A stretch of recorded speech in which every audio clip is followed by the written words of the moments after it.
C'est fini. La finalité plane dans l'air, au-dessus des toits silencieux. À l'intérieur, la famille Namgung a été totalement anéantie, leur corps gisant dans des mares de sang. Une femme aux cheveux violets lève les yeux, sa longue ombre s'étirant sous elle. Elle se tient au milieu du carnage, confrontée par un homme musclé aux cheveux roux, qui lui saisit le poignet et lui demande son prochain mouvement. L'homme aux cheveux roux, identifié comme le démon de sang, sourit et dit que sa volonté ne sera accomplie que lorsqu'elle mourra, laissant la femme aux cheveux violets stupéfaite. TSK. Le démon de sang se moque de l'ignorance de sa disciple et l'empale avec une lame. Il murmure une dernière vérité cruelle. Elle est maintenant la dernière Namgung restant au monde. La femme aux cheveux violets regarde un homme mourant en fine robe bleue, sa vie s'éteignant. Le démon de sang révèle que l'homme mourant est son père. Il explique que son père est devenu un chasseur de primes pour la retrouver, puis la taillade.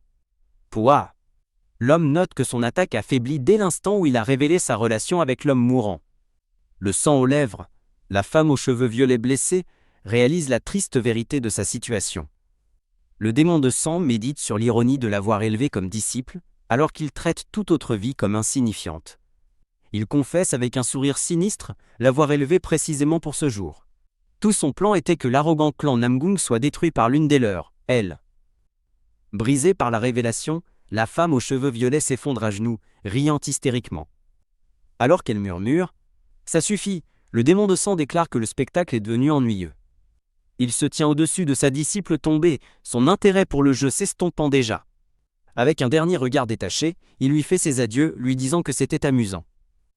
Mourante, la femme n'a qu'une seule pensée, suivre aveuglément un homme de sang ne laisse rien d'autre que du sang derrière soi. Une jeune fille aux cheveux sombres et aux yeux bleus les ouvre lentement, comme si elle se réveillait d'un long cauchemar.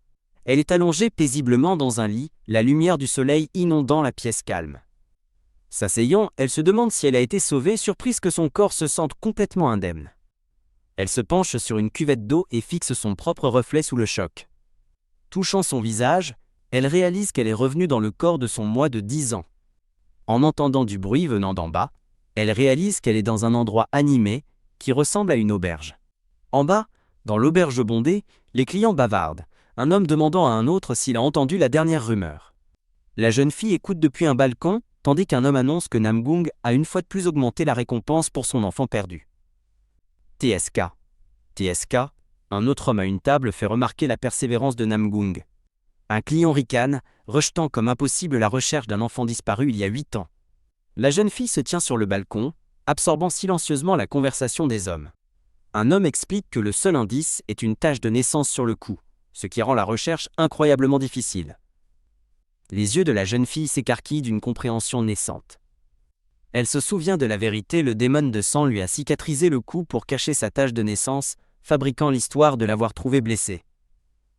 Tout se met en place, ses souvenirs perdus, et sa véritable identité, en tant que membre de la famille Namgung. Oubliant le souvenir de la destruction de son clan, elle trouve un nouveau but, arrêter le démon de sang. Avec une nouvelle détermination, elle décide qu'il est temps de rentrer. Elle a l'intention de retourner dans sa ville natale qu'elle a jadis détruite de ses propres mains.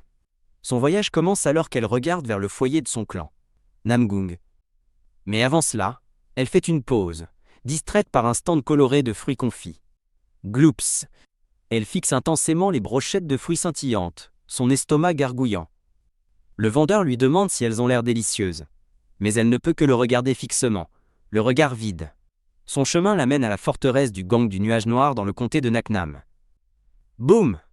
Une petite main frappe avec force sur les portes massives de la forteresse. Elle déclare avoir un rendez-vous, et lorsque les gardes se moquent d'elle, elle envoie l'un de voler avec une décharge d'énergie. La porte brisée, elle tend la main, testant les limites de son pouvoir dans ce petit corps. Les gardes restants tirent leurs épées, furieux contre la jeune intruse. Elle passe devant eux, décidant que, contrairement à sa vie passée, elle n'aura peut-être pas besoin de les tuer cette fois-ci. Un garde hurle de terreur, alors qu'une étrange lumière rouge émane de ses yeux, pris dans son attaque invisible. Un homme au visage cicatrisé insère une clé dans une serrure, annonçant que le maître de la tour de l'oiseau de feu est venu voir le seigneur de l'Arche. Un garde nerveux aux cheveux bleus annonce qu'il est là pour récupérer un objet qu'il a mentionné auparavant. La jeune fille s'avance, exigeant de connaître l'emplacement de la grande pilule de rajeunissement. Une illustration sereine marque une brève pause dans le récit. Une narration explique que les arts de la secte du sang sont acquis en prenant le sang et le ki intérieur, ce qui résulte en un pouvoir trouble.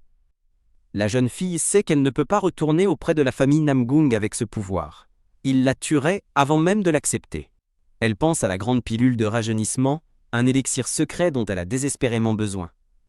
Alors que son aura meurtrière s'embrase, un garde terrifié recule, tandis qu'elle décide d'utiliser la pilule pour purifier son ki sanguin. Elle est accueillie par un garde masqué qui s'incline respectueusement. Le garde masqué fait un geste, lui demandant de bien vouloir le suivre. Alors que le garde annonce que le seigneur de la bande attend, elle pense que cette fois, c'est pour elle. Dans un grand hall, elle se présente comme Ilwa, la jeune maîtresse de la tour de l'oiseau de feu, saluant le seigneur de la bande du nuage noir. Le seigneur de la bande, un homme à la barbiche noire, sourit narquoisement, surpris que la célèbre jeune maîtresse soit une jeune héroïne.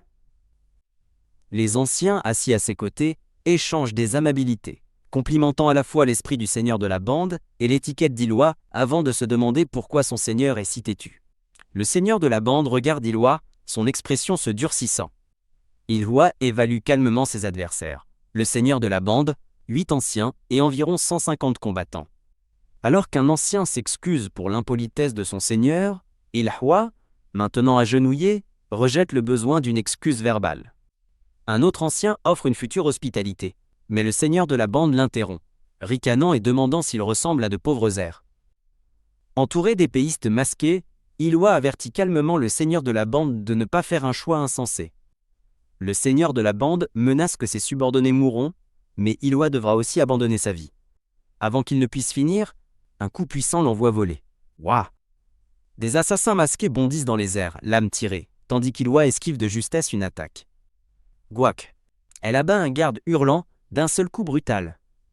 Elle se déplace dans un flou mortel, éliminant un autre ennemi d'un coup ascendant. Hap!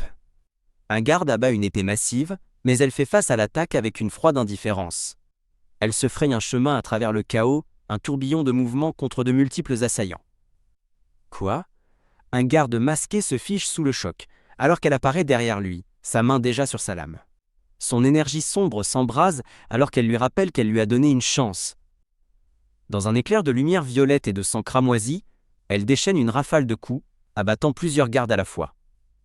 Ateliatar, le seigneur de la bande terrifié titube en arrière, hurlant à ses hommes de tuer la jeune fille qu'il ne peut plus comprendre. Il se demande s'il l'a sous-estimée parce qu'elle était une enfant, mais en la regardant combattre, il sait que ce n'est pas ça. Il se souvient qu'il était bien conscient de la réputation de la tour de l'oiseau de feu, et que tous ses hommes étaient en alerte maximale. Iesigna. Mais pourquoi, se demande-t-il, sont-ils si complètement débordés? Le visage du seigneur de la bande est un masque de terreur alors qu'il rencontre son regard froid et déterminé. Le carnage continue alors qu'Ilwa se ferait gracieusement un chemin à travers les gardes restants.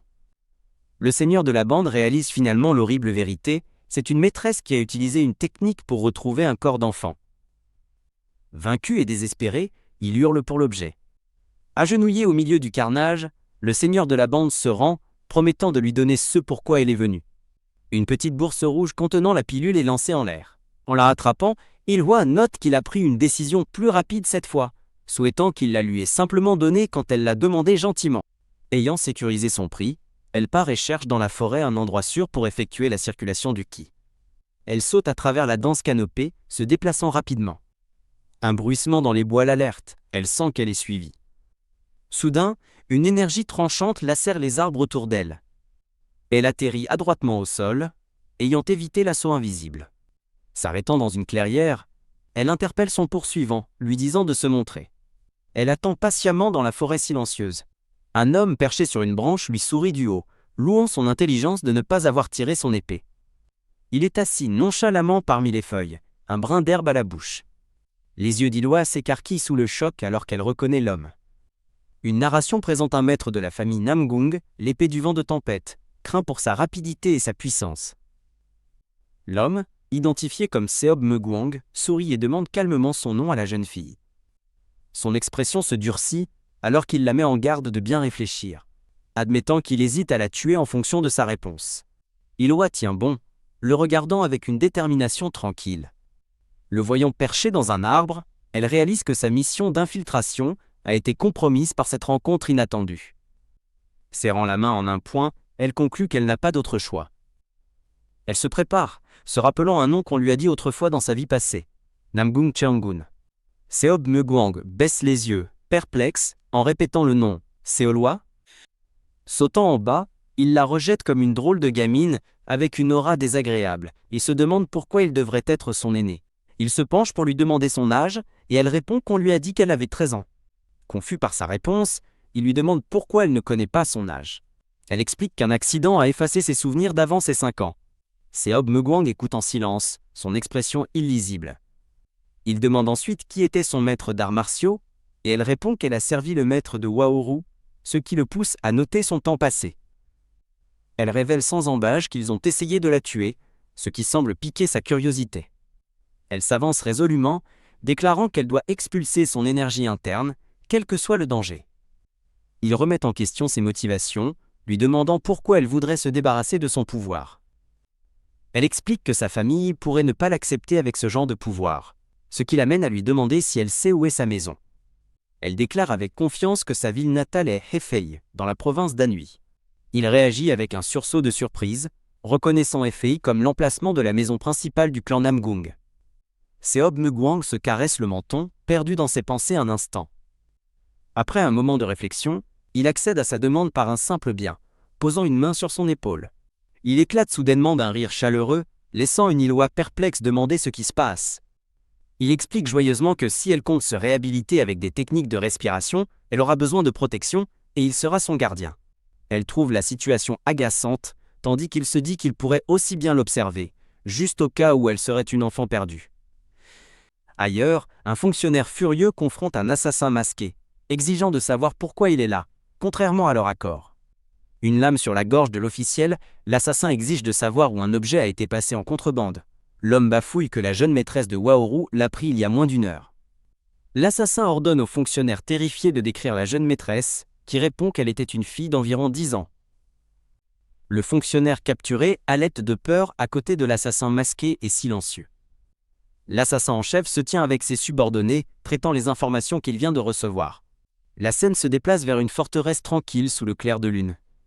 À l'intérieur, un autre homme en robes élégantes soupire d'épuisement et de défaite. Il s'effondre au sol, tendant la main vers une petite carte sombre laissée derrière. Haletant, il serre sa poitrine et murmure le titre de sa traîtresse, « Jeune maîtresse ».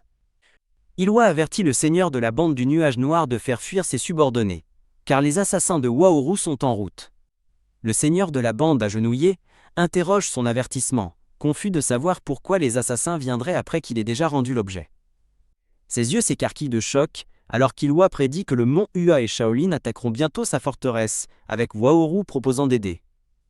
Elle révèle leur véritable plan, tuer le maître de la forteresse et absorber son pouvoir, l'exhortant à ne pas se laisser tromper. Enfin, elle lui tend une petite lettre pliée. Elle lui donne l'instruction de suivre les instructions écrites sur le papier dans exactement 7 jours. De retour au présent, elle arrive dans une clairière isolée, la déclarant son nouveau lieu d'entraînement.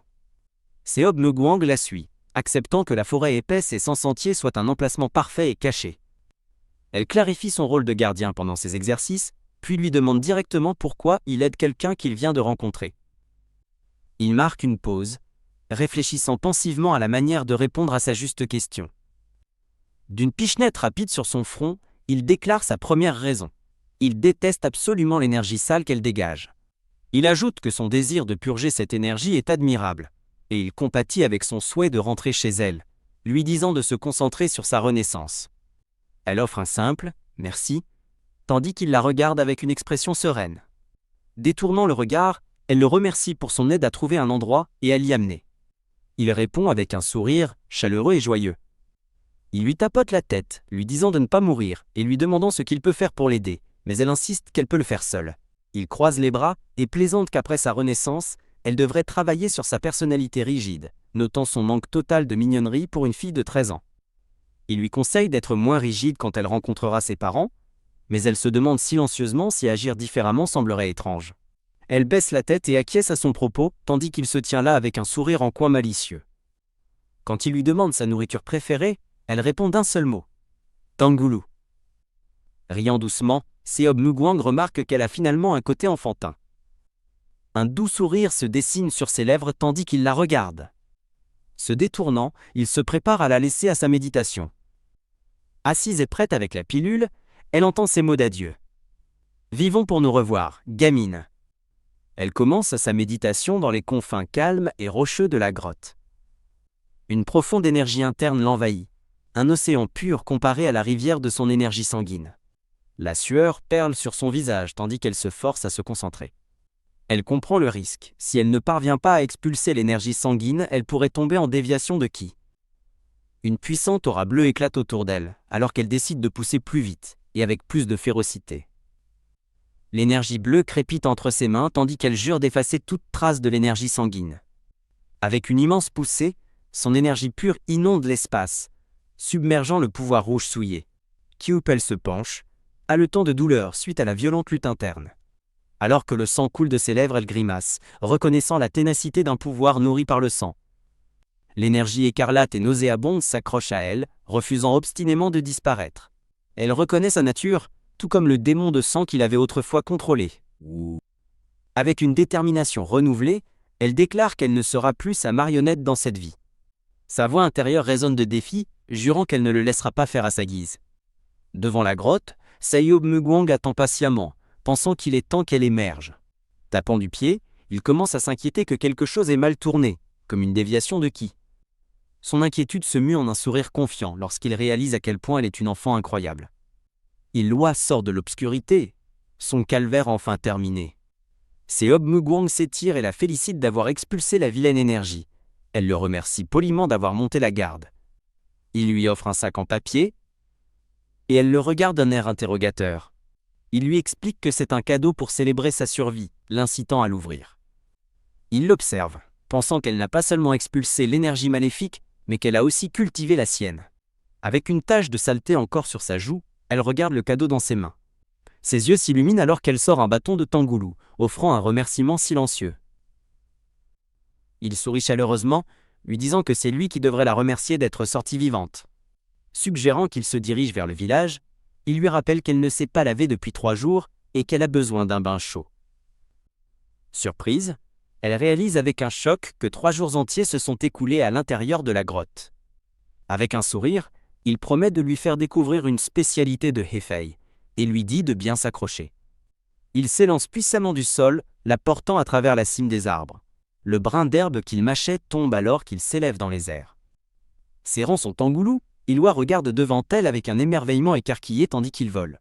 Regardant une ville tentaculaire, Seob Mugwang annonce qu'ils sont enfin arrivés à Hefei. Un délicieux repas de boulettes fumantes et de soupe de nouilles les attend. À table, Seob Mugwang présente la nourriture comme la spécialité qu'il a mentionnée et l'encourage à manger la grande portion. Elle avoue n'avoir plus d'appétit après le tangoulou, le faisant s'arrêter de surprise. Avec une moue déçue, elle regarde la nourriture et demande ce que c'est. Il commence son explication en lui demandant quelle est, selon elle, la nourriture la plus courante dans une auberge. Il explique à quel point il est incroyablement difficile pour un restaurant de devenir célèbre pour un plat aussi commun. Il prétend que la nourriture est si bonne que les gens ont vu l'au-delà, mais elle rétorque qu'elle l'a déjà fait, grâce à la pilule. Ignorant son insolence, il l'incite à goûter et elle prend à contre-cœur une bouchée d'une boulette. Ses yeux pétillent instantanément de délice face à la saveur inattendue. « Commencez » demande-t-il avec excitation, sachant que le goût est fantastique tandis qu'elle continue de manger. Seob Mugwang tapote doucement la tête d'Ilwa tandis qu'elle continue de manger. Il penche la tête en arrière et rit, clairement ravi de son appétit.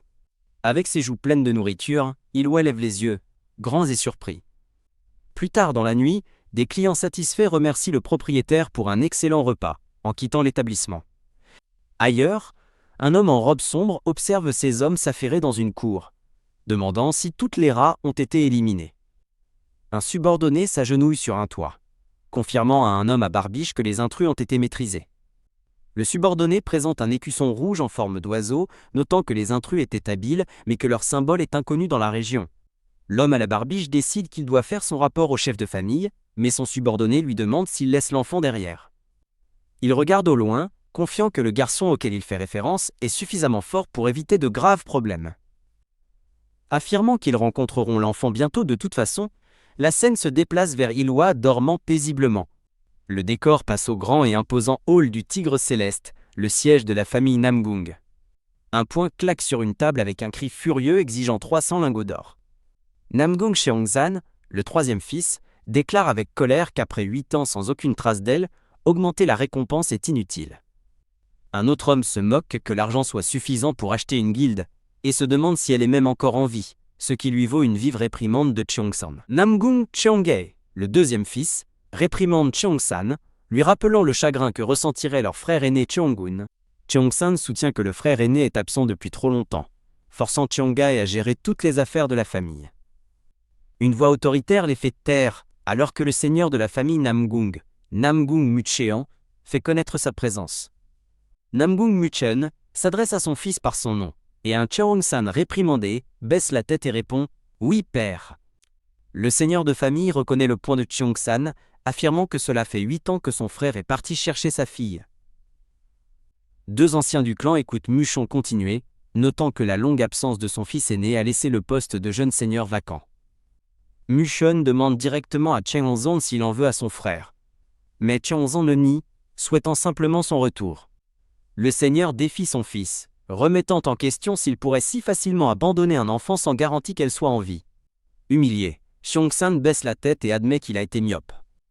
Mucheon avertit sévèrement son fils de réfléchir avant de parler, puis réfléchit intérieurement que la situation devient problématique. Il considère que Cheongsan n'est probablement pas le seul à se sentir insatisfait de l'état actuel des choses. Il soupçonne que quelqu'un a pu manipuler son fils, facilement influençable, pour qu'il exprime ses propres intentions cachées.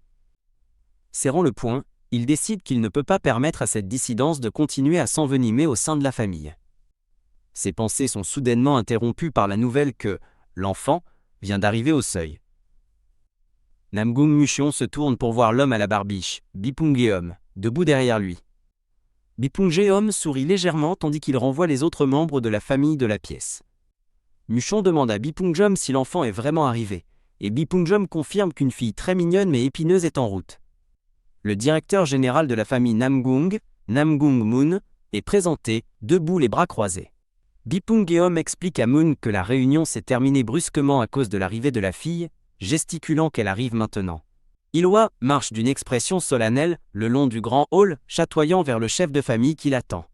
Le directeur général, Namgung Moon, plisse les yeux, semblant essayer de reconnaître son apparence familière. Il est frappé par un souvenir vif d'une Ilwa bien plus jeune et joyeuse, l'appelant Papy, alors qu'il la tient dans ses bras. Les larmes montent aux yeux de Namgung Moon alors qu'il regarde incrédule, murmurant « Madame ?» Bipunggeom le met en garde de ne pas tirer de conclusions hâtives, tandis que Moon commence à renifler l'air, comme s'il essayait de confirmer une odeur. Bipunggeom observe la réunion émouvante avec un sourire narquois, froid et averti. Ilwa tient bon, faisant face aux figures intimidantes devant elle d'un regard assuré. Une goutte de sueur coule sur sa joue, alors qu'elle ressent l'immense pression du souverain de l'épée du dragon céleste. Elle reconnaît l'homme devant elle comme un maître absolu, se sentant comme si elle faisait face aux griffes d'un dragon. Elle renforce sa détermination, serrant le poing et se disant de ne pas être intimidée, car il n'est pas un ennemi. Ilwa s'incline formellement, offrant ses salutations au seigneur de la famille Namgung, qui l'accueille simplement. Namgung Moon lui demande son nom, et elle répond qu'elle s'appelle Ilwa. Min remet en question sa prétention d'être l'enfant disparu, notant que le véritable enfant a une tache de naissance sur le cou qui ne peut être confirmée sur Ilwa. Elle déclare ne rien savoir d'une tache de naissance, expliquant qu'elle est venue basée sur des souvenirs d'avoir grandi dans la maison. Intrigué, Namgung Moon lui demande de raconter ses souvenirs en détail. Ilwa commence à décrire un souvenir de promenade le long d'un sentier de coquelicots près d'un étang avec un saule pleureur. Elle se souvient avoir tenu une main grande, ferme et incroyablement chaude, mais elle ne peut se rappeler à qui elle appartenait. Ilwa se tient devant Namgung Mucheon et Bipunggeom dans la vaste et imposante salle. Le seigneur de la famille Namgung se caresse le menton pensivement, remarquant à quel point c'est extraordinaire. Ilwa note sa réaction, réalisant que son souvenir du jardin du hall du seigneur est le seul avec des saules, des coquelicots et un étang. Elle réfléchit à l'utilisation d'un souvenir qu'elle avait autrefois rejeté, comme une hallucination provoquée par les coquelicots, qui ne s'est arrêtée qu'après qu'elle ait brûlé le champ de fleurs. Levant les yeux vers le seigneur, elle explique qu'elle n'a aucun souvenir d'avant ses 5 ans, et demande si celui-ci sera suffisant. Namgung Mucheon rejette son affirmation, déclarant que les coquelicots, les étangs et les saules sont des vues courantes pour toute famille riche. Il s'assied sur son trône et la défie, lui demandant si elle pense vraiment qu'un souvenir si simple peut prouver sa lignée. Confuse par sa réponse, Ilhwa admet qu'elle ne comprend pas son propos. Alors que Bipungjeom et Namgung Moon échangent un regard interrogateur, elle demande si la famille n'est pas celle qui recherche un enfant perdu. Elle les regarde avec un sourire lumineux et innocent, pleine d'espoir. Elle explique être venue au foyer en supposant qu'ils auraient un moyen de prouver son identité, ce qui a fait paniquer Bipungjeom et Moon. Bipungjeom et Namgung Moon tentent frénétiquement d'expliquer ces paroles au Seigneur, insistant sur le fait qu'elle n'avait pas l'intention d'offenser. K-R-A-K-K-O-O-M. La salle résonne tandis que Namgung Mucheon éclate d'un rire sonore.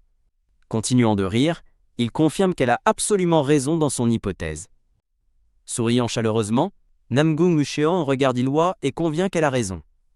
Bipungjeom l'informe que, bien que la preuve de son identité soit ici, elle ne peut pas être révélée pour l'instant, ce qui fait acquiescer elle et les hommes. Un large sourire soulagé se dessine sur le visage d'Ilhwa, tandis qu'elle hoche la tête et accepte d'attendre. Le Seigneur donne l'ordre de préparer une chambre pour que l'enfant y reste quelques jours. La scène se déplace vers le pavillon des hôtes célestes, réservé uniquement aux invités les plus distingués. Cela faisait environ 1 an que le pavillon n'avait pas hébergé de visiteurs. Le chef de famille ordonna qu'il soit ouvert pour une visiteuse silencieuse, dont l'identité était un mystère. La mystérieuse invitée se révèle être Ilhwa, qui regarde autour d'elle dans son nouvel environnement. Namgung Yeom, seigneur du hall extérieur, guide Ilhwa, se demandant pourquoi une enfant est leur invitée estimée alors qu'elle insiste qu'elle peut marcher seule. Il se souvient des ordres stricts de ne pas enquêter sur leur invitée, n'imaginant jamais que cette invitée serait une jeune fille. Il lui assure sa sécurité grâce aux guerriers du hall intérieur. Et se rappelle ensuite qu'elle n'a pas encore mangé. Alors que son estomac gargouille bruyamment, il lui demande si elle a faim et propose de faire préparer de la nourriture. Ses yeux pétillent alors qu'elle tourne la tête, clairement intéressée par l'offre d'un repas. Un magnifique festin de divers plats est présenté devant elle sur la table. Ilhwa fixe intensément une boulette enveloppée dans une feuille, ses baguettes prêtes à l'attaque. Un gros plan montre la nourriture délicatement emballée, prête à être mangée. Entourée de points d'interrogation, elle baisse la tête, vaincue, se demandant comment elle est censée manger ce plat. Un serviteur apparaît et lui propose son aide, ce qu'Ilhwa accepte rapidement. Le serviteur signale que l'emballage est fait de feuilles de bambou. Elle ouvre les feuilles pour révéler du riz et des crevettes, expliquant qu'elles infusent le plat de saveur et le conservent. En la regardant, la servante déclare fièrement que les Namgung ne servent que les meilleurs repas à leurs invités les plus honorés. La servante s'excuse d'avoir trop parlé et l'invite à manger, ce qui lui vaut un silencieux merci de la part d'Ilhwa. Pensant à quel point sa cliente est adorable, la servante demande si la nourriture est à son goût. Les joues pleines, Ilhwa confirme d'un oui étouffé, les yeux remplis d'émotion. Allongée sur le sol, le ventre plein, Ilhwa se demande si elle a trop mangé. Elle tourne la tête, son expression devenant sérieuse et contemplative. Se reposant dans sa magnifique nouvelle chambre, elle réfléchit qu'elle a enfin rejoint la famille Namgung. Alors qu'elle regarde la propriété, elle pense que chaque personne et chaque lieu sont exactement tels qu'elle s'en souvient.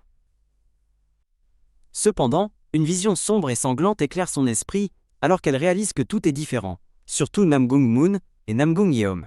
Ses yeux se plissent de détermination, alors qu'un souvenir douloureux refait surface. Dans un flashback, un ravisseur tient une épée à la gorge d'une jeune Ilhwa, exigeant l'emplacement du manuel secret des Namgung. Un Namgung Yeom battu déclare avec défi qu'il ne trahira jamais sa famille, disant à son tortionnaire de le tuer. Le ravisseur attrape un Yeom furieux qui jure de se venger même depuis l'enfer.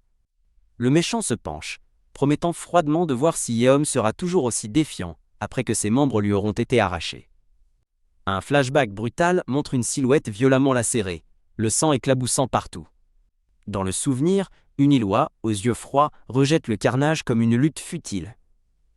Entourée des conséquences sanglantes, elle se demande intérieurement pourquoi ces gens ont dû mourir pour rien. Se réveillant du cauchemar, Ilhwa se redresse dans son lit, son épée reposant à côté d'elle.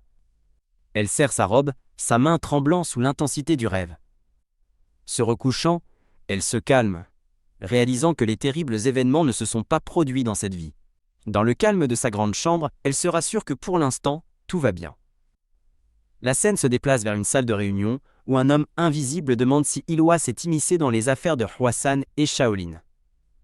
À une table avec Namgung Mucheon et Namgung Moon, Bipungum confirme son implication, expliquant que la situation est compliquée par un commerce secret de pilules. Bipungum rejette la bande du nuage noir comme faible, notant qu'Illwa seul a suffi à les démanteler. Il dit à Moon que le véritable mystère est la manière dont l'élite de Hwasan a été vaincue, soupçonnant qu'une autre partie, plus puissante, était impliquée. Le chef de famille, Namgung Mucheon, est assis en contemplation silencieuse tandis que son nom est appelé. Bipungum ressent une montée de confiance, croyant que le chef de famille a déjà déduit la vérité et trouvera une solution. Mucheon se souvient avoir entendu qu'Illwa lui ressemblait depuis sa naissance, une pensée qui semble l'amuser.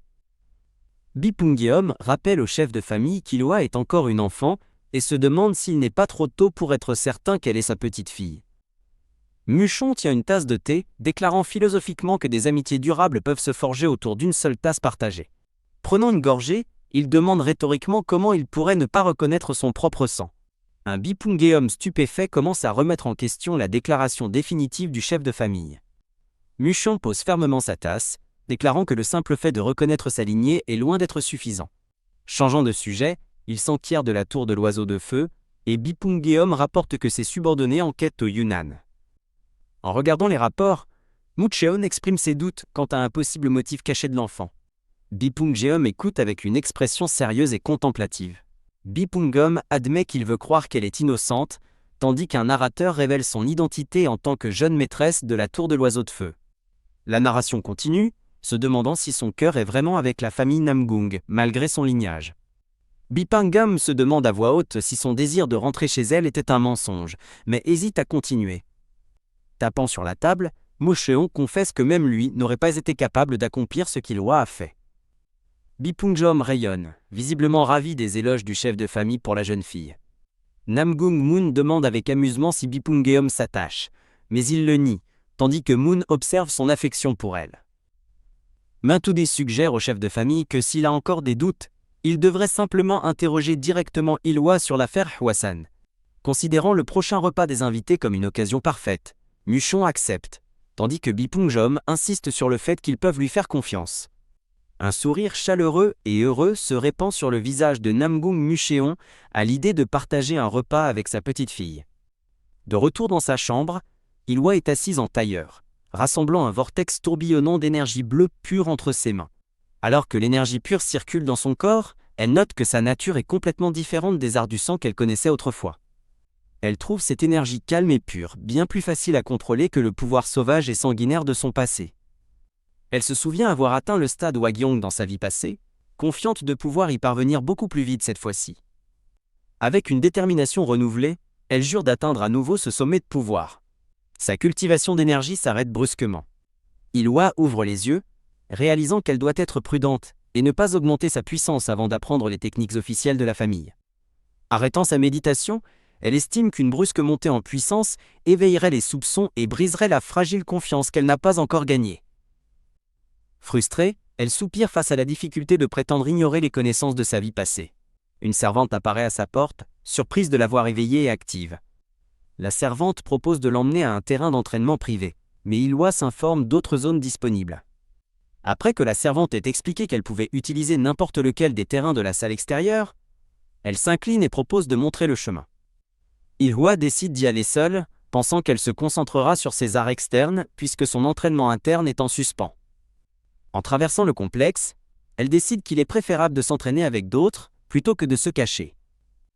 Elle se dit que si elle utilise des techniques de Namgung, elle peut simplement faire semblant de copier les autres. Arrivant à une grande installation d'entraînement, elle est surprise qu'une famille estimée laisse un étranger observer leurs pratiques. Jetant un œil derrière un grand pilier, elle confirme qu'elle a trouvé l'un des terrains d'entraînement. À l'intérieur, un instructeur crie la première forme du style d'épée d'Aion, tandis que les apprentis s'entraînent avec leurs armes. Un apprenti exécute une forme d'épée rapide, tandis qu'un autre apprenti bloque un puissant coup descendant. Alors qu'un apprenti pousse un féroce cri de guerre, Illwa observe de côté, peu impressionnée. Elle se dit que ces apprentis sont les racines de la famille Namgung, destinés à devenir sa future force. En les observant, elle reconnaît leurs mouvements exercés et pleins d'entrain, mais sans qu'il manque quelque chose. Illwa évalue de manière critique leur technique, réalisant qu'ils n'ont appris que des mouvements, sans comprendre l'épée elle-même, et qu'ils périraient sûrement dans une vraie bataille. Avec une expression exaspérée, elle laisse échapper un soupir déçu.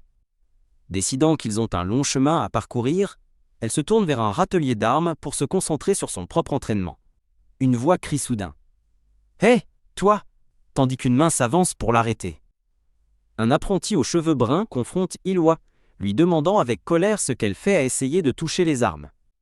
L'apprenti la fixe, clairement agacé par sa présence sur les terrains d'entraînement. Tenant une épée en bois, Illwa demande pourquoi elle ne peut pas s'entraîner comme les autres. Mais l'apprenti la rejette comme étant différente. L'apprenti pointe Illwa du doigt d'un air accusateur, commençant à faire une supposition sur son identité. Brandissant son épée en bois, il lui fait la leçon que l'épée ne peut pas être maîtrisée juste en copiant les autres. Il la prévient de retourner à ses tâches de nettoyage avant qu'elle ne se blesse avec des éclats, ce qui fait qu'Illwa baisse les yeux. HMPH. Illwa se détourne, saisissant une autre épée du râtelier, surprenant l'apprenti stupéfié. En un éclair, elle désarme l'apprenti, esquive sa riposte, et paf, lui tape le front, le faisant tomber au sol. Enragé et embarrassé, l'apprenti explose de colère, remettant en question son manque de manières pour avoir ignoré un adulte. Il exige de savoir qui est son précepteur, mais Illwa répond simplement par un soupir épuisé. Levant les yeux avec un regard glacial, elle pense à quel point cette situation est devenue pénible. L'apprenti recule, visiblement effrayé par l'intensité de son regard. Il crie cette sale gamine insolente tandis qu'Illwa le projette rapidement par-dessus son épaule. Complètement choqué, l'apprenti se demande ce qui se passe alors qu'il est projeté en l'air. Il s'écrase lourdement sur le sol du terrain d'entraînement. Allongé sur le sol, incrédule, il peine à comprendre comment il a été si facilement vaincu. Illwa se tient au-dessus de lui avec une épée en bois plus petite, notant intérieurement qu'elle est mieux adaptée à sa taille. Des apprentis proches éclatent de rire, se moquant de leur chef d'escouade étalé sur le sol. Rougissant de honte, l'apprenti vaincu grince des dents, tandis que ses pairs lui demandent s'il est trébuché. Illwa jette un regard dédaigneux par-dessus son épaule avant de s'éloigner. L'apprenti se lève, furieux, déclarant que les mots ne lui parviennent manifestement pas. Il saisit une épée d'entraînement appropriée du râtelier, jurant de découvrir quelle astuce elle a utilisée. Son aura s'embrase alors qu'il rugit qu'il va lui donner une leçon de respect. Illwa se tourne calmement pour lui faire face, acceptant simplement son défi d'un tranquille. Très bien. Avec un puissant cri de guerre, l'apprenti se lance sur elle. Il bondit haut dans les airs, préparant une puissante frappe aérienne. Jurant de lui apprendre ce que signifient vraiment les manières, il commence son assaut descendant. Il abat son épée en un puissant arc, visant à la submerger. Illwa esquive sans effort son attaque, le laissant frapper dans le vide. Pouah! Il gémit alors qu'elle lui enfonce le pommeau de son épée dans le ventre. D'un mouvement vif, elle pare habilement son épée avec la sienne en bois. Elle saute et tourne gracieusement au-dessus de sa tête, se positionnant derrière lui. Bon sang, jure-t-il, essayant frénétiquement de se retourner pour lui faire face. Avant qu'il ne puisse se retourner, elle atterrit et frappe sa main, faisant tomber son arme. Son épée lui échappe, tournoyant dans les airs. L'épée s'enfonce dans le sol alors que l'apprenti s'effondre, vaincu. À genoux et haletant, il observe Illwa se tenir calmement dos à lui. Les spectateurs murmurent sous le choc, l'un demandant si c'est même un combat, étant donné à quel point il est à sens unique. Illwa se tient prête avec son épée en bois, son expression ferme et résolue. Elle lui relance l'épée, lui intimant de ne pas la sous-estimer et de donner tout ce qu'il a cette fois. L'apprenti attrape l'épée, la regardant avec une expression stupéfaite et effrayée. L'apprenti aux cheveux bruns lance un regard de détermination renouvelée, serrant fermement l'épée en bois qu'elle lui a relancée. Illwa l'observe calmement à distance, répondant simplement « D'accord », acceptant son défi. Avec une goutte de sueur nerveuse, l'apprenti fixe l'épée dans ses mains, sa bravade vacillant un instant. Illwa l'observe attentivement, pensant que ses yeux ont enfin changé, alors qu'il commence à évaluer correctement sa compétence martiale. Elle prend sa position, l'épée en bois tenue prête, alors qu'elle se prépare à affronter son assaut sérieux. Illwa réfléchit que tous les guerriers Namgung ne sont pas vraiment forts, car beaucoup sont simplement protégés par le nom de famille et manquent d'expérience de combat réel. L'apprenti abaisse sa garde, son visage étant désormais un masque de concentration intense alors qu'il prépare son attaque. Avec un puissant élan d'énergie, il se jette en avant, et leurs épées de bois s'entrechoquent dans un flou de mouvements. Un léger sourire effleure les lèvres d'Illwa tandis qu'elle part, s'avouant qu'elle est honnêtement un peu curieuse. Il sourit férocement en intensifiant son attaque, mais Illwa répond à chacun de ses mouvements par une défense calme et inébranlable. Se demandant s'il peut lui ôter son arrogance, l'apprenti redouble d'efforts, leurs épées s'entrechoquant dans un éclair d'énergie bleue. Malgré son assaut féroce, l'expression d'Illwa reste sereine, un contraste frappant avec son propre visage tendu et désespéré. Les autres apprentis observent le duel avec des yeux écarquillés et paniqués, transpirant devant l'intensité pure du combat.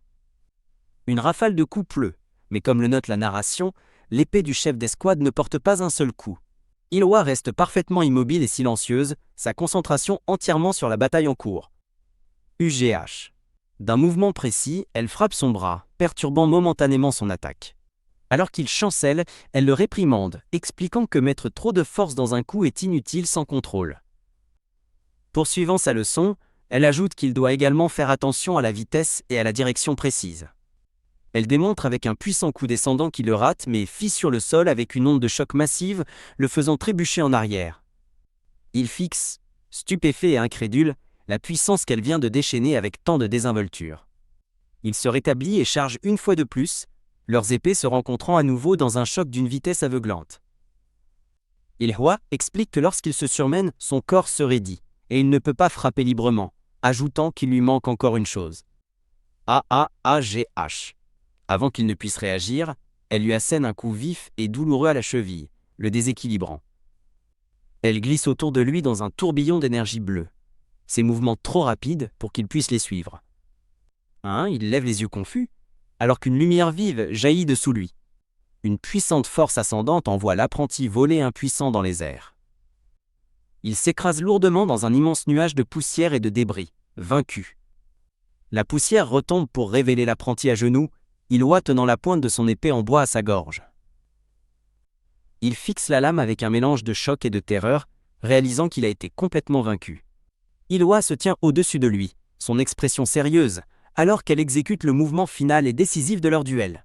Agenouillé sur le sol et haletant, il la regarde, complètement humilié. Avec une expression comiquement lasse, Illwa doute qu'il ait réellement compris l'une de ses leçons. Décidant que l'entraînement est trop difficile, elle lui tourne le dos et se prépare à partir. L'apprenti ne peut que la regarder partir, son expression étant celle d'une incrédulité et d'une confusion totale. Illwa s'éloigne calmement du terrain d'entraînement, laissant les apprentis stupéfaits derrière elle. Elle soupire de frustration, réalisant qu'elle n'a fait qu'attirer l'attention indésirable et aurait dû utiliser la salle des invités à la place. S'arrêtant devant un grand bâtiment, elle décide qu'elle leur a donné suffisamment de conseils. Leur avenir est maintenant entre leurs mains.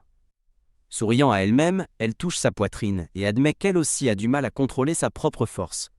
Elle réfléchit qu'elle ne s'est pas reposée depuis son retour dans le passé, et note à quel point son jeune corps se sent frêle.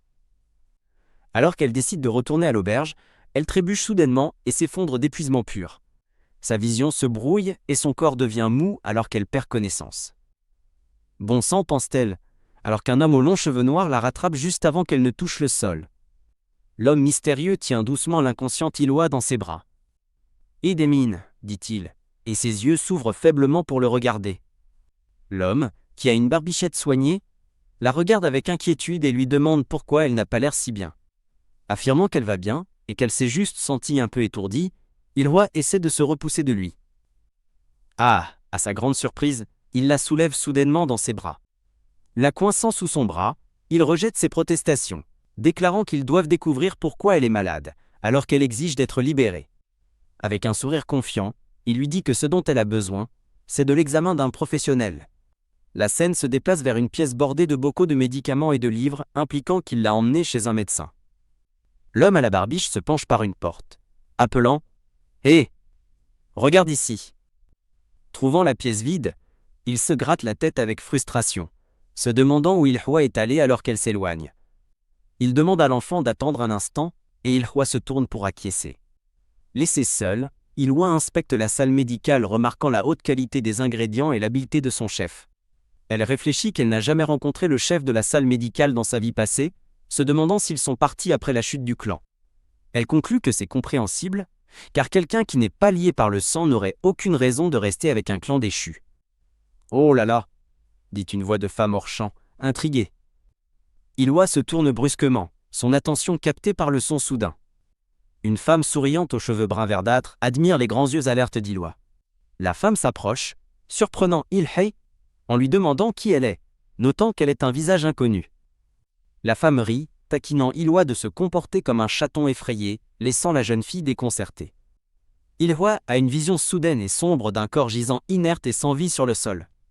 La vision révèle une femme souriante aux yeux verts, décrite comme une assassine cruelle qui utilisait du poison. Un gros plan montre l'œil vert perçant et sinistre de l'assassine. Une réalisation soudaine frappe Ilhwa. Cette femme est Dokwol, la chef de la salle médicale de la secte de sang.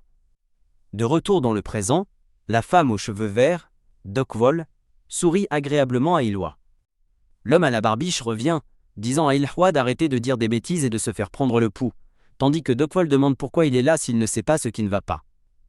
Alors que Dokwol tend la main vers le poignet d'Ilhwa, la jeune fille recule avec une expression de pure alarme. D'un mouvement sec, Ilhwa dévie puissamment la main de Dokwol, provoquant une explosion d'énergie. Ilhwa lève les yeux sous le choc, les yeux écarquillés d'appréhension. L'homme à la barbiche insiste pour qu'elle se fasse prendre le pouls, mais Ilhwa refuse fermement, déclarant qu'elle n'est pas malade. Ilhwa réalise que Dokwol sert le démon de sang et doit être surveillée, pensant que si elle est une espionne, elle essaiera de la tuer. Son compagnon s'excuse de l'avoir amenée sans permission, mais insiste pour qu'elle se fasse examiner. Il rassure Ilhwa sur les compétences du docteur, ce qui pousse la femme à rire et à demander à être appelée Uni. Il exprime son inquiétude qu'elle n'ait pas mangé, ou se soit reposée correctement, ce qui fait hésiter Ilhwa. Il lui propose de lui acheter du tangoulou si elle se fait prendre le pouls, ce qui fait écarquiller les yeux d'Ilhwa de surprise. Ilhwa lutte intérieurement, sachant qu'elle ne peut pas simplement refuser ou admettre qu'elle a peur d'un simple contrôle du pouls. Soupirant de défaite, elle réalise qu'une telle excuse ne serait pas convaincante, laissant son compagnon confus. Elle décide de s'y soumettre, pensant que Dokwol n'essaiera rien en présence de Seob Mugwang. Seob Mugwang la rassure alors qu'elle s'assied en face de Dokwol, qui se prépare à lui prendre le pouls. Dès que Dokwol touche son poignet, une énergie bleue brillante commence immédiatement à jaillir du bras d'Ilhwa. L'énergie chatoyante s'intensifie, tourbillonnant autour de leurs mains jointes avec une lumière pulsante. Dokwol sent l'énergie inhabituelle et lui dit de tenir un peu plus longtemps. Avant qu'elle ne puisse réagir, Ilhwa se jette en avant et saisit violemment Dokwol à la gorge. Ouch! Dokwol, à l'aide de douleur et de choc, complètement prise au dépourvu par l'attaque soudaine. Avec une aura rouge menaçante flamboyante autour d'elle, Ilhwa la regarde et ordonne « Lâche ma main ». Ilhwa accuse la femme d'avoir essayé de la tuer, mais Dokwol insiste que c'était un contrôle de pouls normal. Ilhwa réplique qu'elle a utilisé de l'énergie interne, ce que Seob Mugwang identifie comme la méthode de Koryon pour détecter les canaux d'énergie. Ilhwa reste silencieuse, son aura rouge flamboyante toujours, tandis qu'elle continue de fixer avec méfiance. D'un mouvement rapide, Ilhwa frappe le cou de Dokwol, laissant une ecchymose visible en la relâchant. Massant son cou, Dokwol rit et complimente les griffes acérées d'Ilhwa, pendant que Seob Mugwang observe. Seob Mugwang note intérieurement la puissante intention de tuer qu'il a ressentie d'Ilhwa, contrairement à celle de n'importe quel assassin ordinaire. Ilhwa s'agenouille, la tête baissée, tandis que Seob Mugwang réfléchit qu'elle combat avec une intention impitoyable, comme si elle avait tué d'innombrables fois. En ayant assez, Ilhwa se lève et déclare qu'elle retourne, se tournant pour quitter la pièce. Elle marche résolument vers les portes coulissantes sans regarder en arrière. Dokwol remarque quelle chatte errante est Ilhwa, et Seob Mugwang admet n'avoir jamais rencontré quelqu'un comme elle non plus. Lorsque Seob Mugwang interroge sur le contrôle du pouls, Dokwol souligne avec dédain à quel point Ilhwa vient de se montrer pleine de vie. Elle avoue que le moment était trop bref pour être certaine, mais s'interrompt avec une expression pensive. Seob Mugwang est pris de court lorsque Dokwol suggère qu'Ilhwa semble avoir cherché de la nourriture récemment. Dokwol rappelle à Seob Mugwang ses qualifications de médecin de haut niveau, tandis qu'il réplique que ses patients étaient probablement juste des peureux. Alors que Seob Mugwang observe avec confusion, Dokwol lui ordonne de ramener le petit chaton plus tard pour un examen approfondi. L'expression de Dokwol devient sérieuse alors qu'elle réfléchit attentivement à la nature inhabituelle d'Ilhwa. Pendant ce temps, Ilhwa s'éloigne avec une expression furieuse, décrite comme une poudrière sur le point d'exploser. Dans une autre pièce, une femme aux longs cheveux violets foncés demande à Dokwol, qui fume une longue pipe, si elle est là pour l'apprimander. Exhalant de la fumée, Dockwall rejette nonchalamment l'inquiétude, qualifiant son habitude de léger passe-temps qui ne pose aucun problème. La femme aux cheveux violets demande si le démon de sang a fait un commentaire, affirmant qu'il ne le ferait pas, car Dockwall est l'une des 12 lunes, un titre que Dockwall confirme par une déclaration de loyauté. Dockwall explique que malgré le fait qu'elle ne soit pas une dame de sang, elle a reçu un badge lunaire et une technique unique, se demandant pourquoi elle serait punie pour avoir tué un moins que rien. La femme aux cheveux violets soupire, expliquant qu'elle n'a abordé le sujet que parce que cela lui est venu à l'esprit. Dockwall a du mal à croire que la femme faisait autrefois partie d'une secte vertueuse, un commentaire que la femme prend comme un étrange compliment. Lorsqu'on lui demande ce qui l'a amené au culte, Dockwall pose son menton sur sa main et répond évasivement. Qui sait ? Son expression devient sinistre, alors qu'elle demande de façon incisive si la femme aux cheveux violets a rejoint le culte parce qu'il y avait quelqu'un qu'elle voulait tuer. La scène revient à Illwa, qui semble perdue dans de sombres pensées. Elle est assise seule sur un pont de pierre surplombant l'eau, l'air abattu. Illwa regrette de ne pas avoir posé une question dans le passé, souhaitant avoir su qu'elle rencontrerait à nouveau quelqu'un. Un vieil homme aux longs cheveux blancs s'approche par derrière, remarquant qu'elle semble plongée dans ses pensées. L'homme, révélé être un ancien distingué en robes ornées, sourit chaleureusement. Illwa se lève rapidement et s'incline, saluant le chef du clan Namgung et affirmant qu'elle admirait le jardin, ce à quoi il exprime son soulagement. Le chef du clan mentionne qu'il a entendu ce qui s'est passé, ce qui fait qu'Illwa lève les yeux avec un regard interrogateur. Il fait référence à l'apprenti de l'unité du Dragon Rouge qu'il a défié, remarquant que l'ambition du garçon a pris le dessus sur lui. Illwa minimise l'incident, mais le chef du clan lui donne une leçon, disant qu'un vrai épéiste doit toujours être prudent, quelle que soit l'arme. Quand Illwa déclare qu'elle n'avait pas peur, il devine correctement que c'est parce qu'elle est plus forte, mais reconnaît l'énergie solide de l'apprenti, lui rappelant que la force n'est pas tout. Il rit de bon cœur, étant d'accord avec elle et lui disant qu'elle a raison.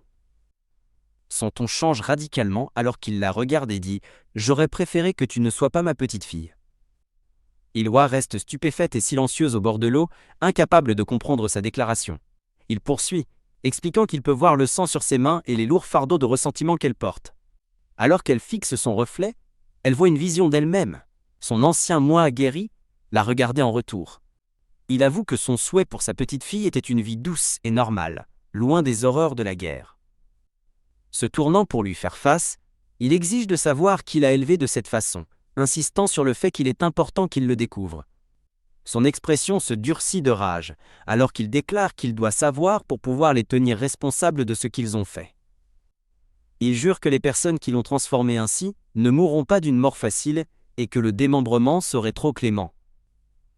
Une féroce aura bleue éclate autour de lui, tandis qu'il jure que s'ils lui ont causé de la douleur, il ne leur pardonnera jamais.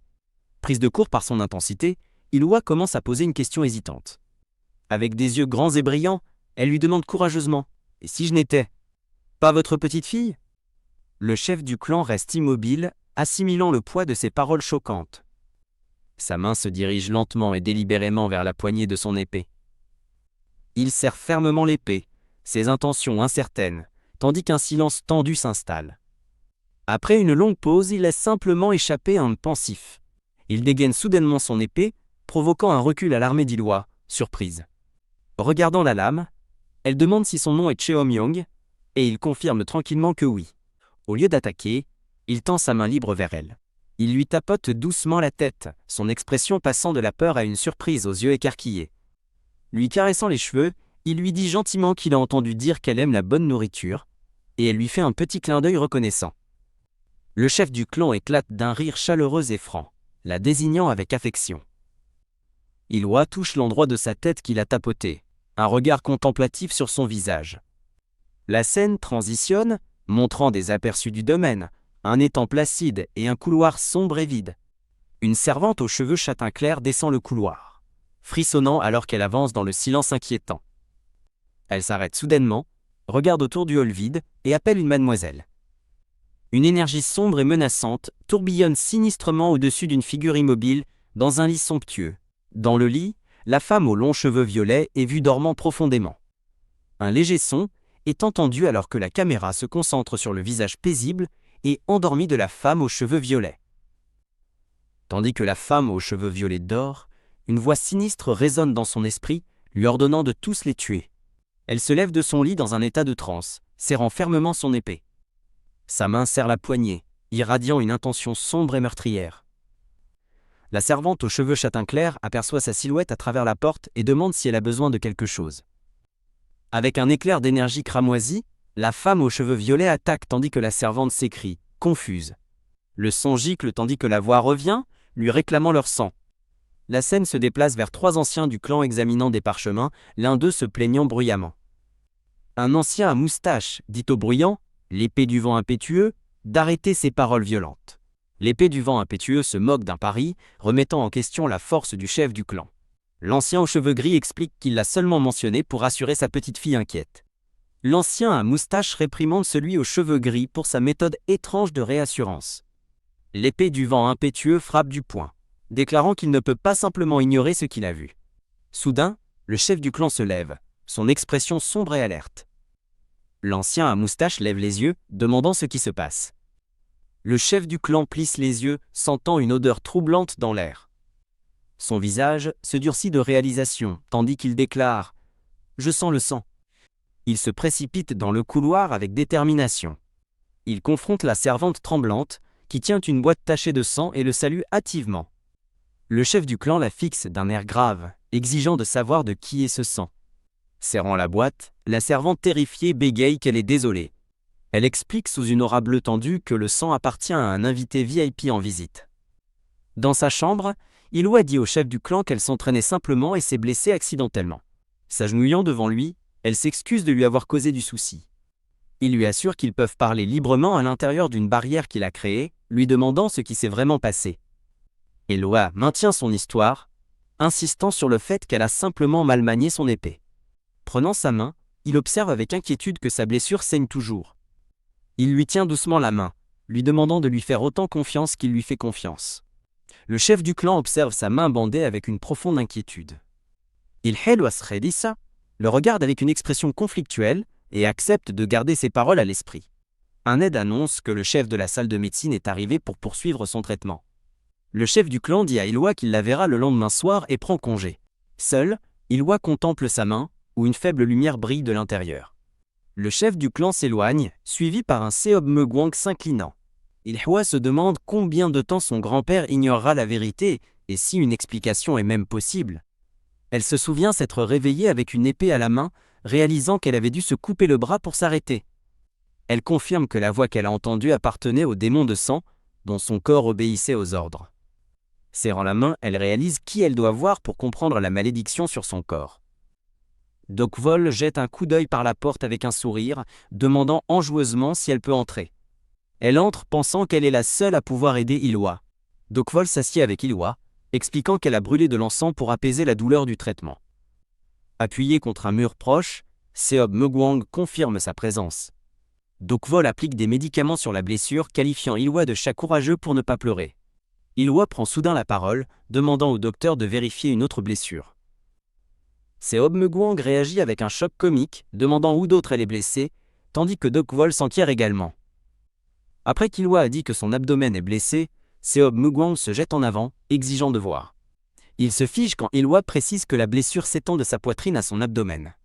Tandis que la pièce devient silencieuse, Dokvol demande taquinement à Seob Megwang s'il veut qu'elle parte. Iloa précise que cela ressemble à une blessure interne et demande si elle peut être traitée. Dokvol accepte de vérifier mais déclare qu'elle doit utiliser l'énergie interne, surprise quand Iloa y consent volontiers. Tandis qu'elle tend la main vers le poignet d'Iloa, Dokvol sourit, demandant si cela signifie qu'Iloa commence à lui faire confiance. Dokvol tient les mains d'Iloa, lui disant de ne pas être nerveuse, alors qu'une lumière dorée signale le début de son examen d'énergie interne. Iloa ferme les yeux, acceptant calmement le flux d'énergie chaude et lumineuse. Dokvol se concentre, les yeux clos, alors qu'elle sonde l'état d'Iloa. Par transmission vocale, Iloa interroge soudainement Dokvol sur sa mention d'une intention meurtrière et exige une réponse. Dokvol demande pourquoi Iloa est curieuse de son intention passée, puis demande si Iloa ressent toujours la même chose. Iloa confirme que non, car la personne qu'elle voulait tuer est morte. Dokvol insiste, demandant pourquoi Iloa les voulait morts, ce à quoi Iloa répond que c'était pour avoir blessé quelqu'un qu'elle aime. Avec un sourire entendu, Dokvol demande si Iloa a encore quelqu'un qu'elle aime, se demandant si c'était sa véritable question depuis le début. Iloa change de sujet, demandant de but en blanc à Dokvol si elle est affiliée au clan Namgung. Évitant la question, Dockwall admet que c'est compliqué, affirmant que sa réponse pourrait être oui ou non. Hocha la tête en signe de compréhension, Illwa dit simplement « oui ». Dockwall se dit qu'à Illwa manque la rancune profonde nécessaire pour vraiment servir le démon de sang. Elle conclut qu'il est clair qu'Illwa aime encore quelqu'un, contrairement à la Dockwall de sa vie précédente qui tuait par plaisir.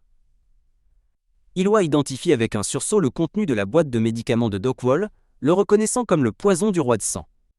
Révélant qu'elle connaît un autre des noms de Dockwall, Illwa suggère que cette nouvelle vie pourrait être différente de sa dernière. Illwa regarde Dockwall avec une détermination féroce, déclarant qu'elle a besoin de son aide pour affronter le démon de sang. Un flashback révèle un massacre de village, ordonné par un prince après qu'une femme de basse naissance l'ait refusé. La narration explique que si une telle brutalité n'était pas rare, la seule survivante, une enfant, était vraiment inhabituelle. Cette enfant unique survivante est ensuite entrée au palais royal, devenant l'assistante d'un médecin royal. L'arrière de la tête de la jeune médecin est montré alors qu'elle se tient à l'intérieur des murs du palais. L'histoire se termine avec la mort par empoisonnement du second prince, son décès orchestré par la main vengeresse du médecin. De retour au présent, Illwa demande si empoisonner le prince a été la raison pour laquelle Dockwall a fini par rejoindre la famille Namgung. Choquée, Dockwall demande comment elle le savait, précisant rapidement qu'elle n'avait jamais enquêté sur le passé d'Illwa. Dockwall explique qu'elle le sait parce que dans leur vie passée, Illwa était une bavarde incroyablement agaçante, comme l'illustre un joli souvenir d'elle s'accrochant à une Illwa grincheuse. Illwa tend de nouveau son bras, demandant sérieusement à Dockwall de l'examiner une fois de plus. Elle regarde Dockwall avec une expression grave et confesse qu'elle a été placée sous une malédiction. Illwa précise que ce n'est pas une simple malédiction, mais une suggestion. Tandis que Dockwall écoute attentivement, Illwa explique que c'est une forme de magie noire utilisée pour contrôler l'esprit d'une personne par des actions spécifiques. Illwa révèle les sinistres options pour briser la suggestion, soit tuer le lanceur, soit être consumé par la malédiction et faire des ravages jusqu'à ce qu'elle se brise d'elle-même. Dockwall se tient pensivement, absorbant la gravité de la situation d'Illwa. Elle considère que si une connexion faible peut être rompue, une connexion forte présente un problème bien plus grand. Maintenant, dans un autre cadre, Illwa craint que le maître de la suggestion puisse apparaître à tout moment pour la contrôler.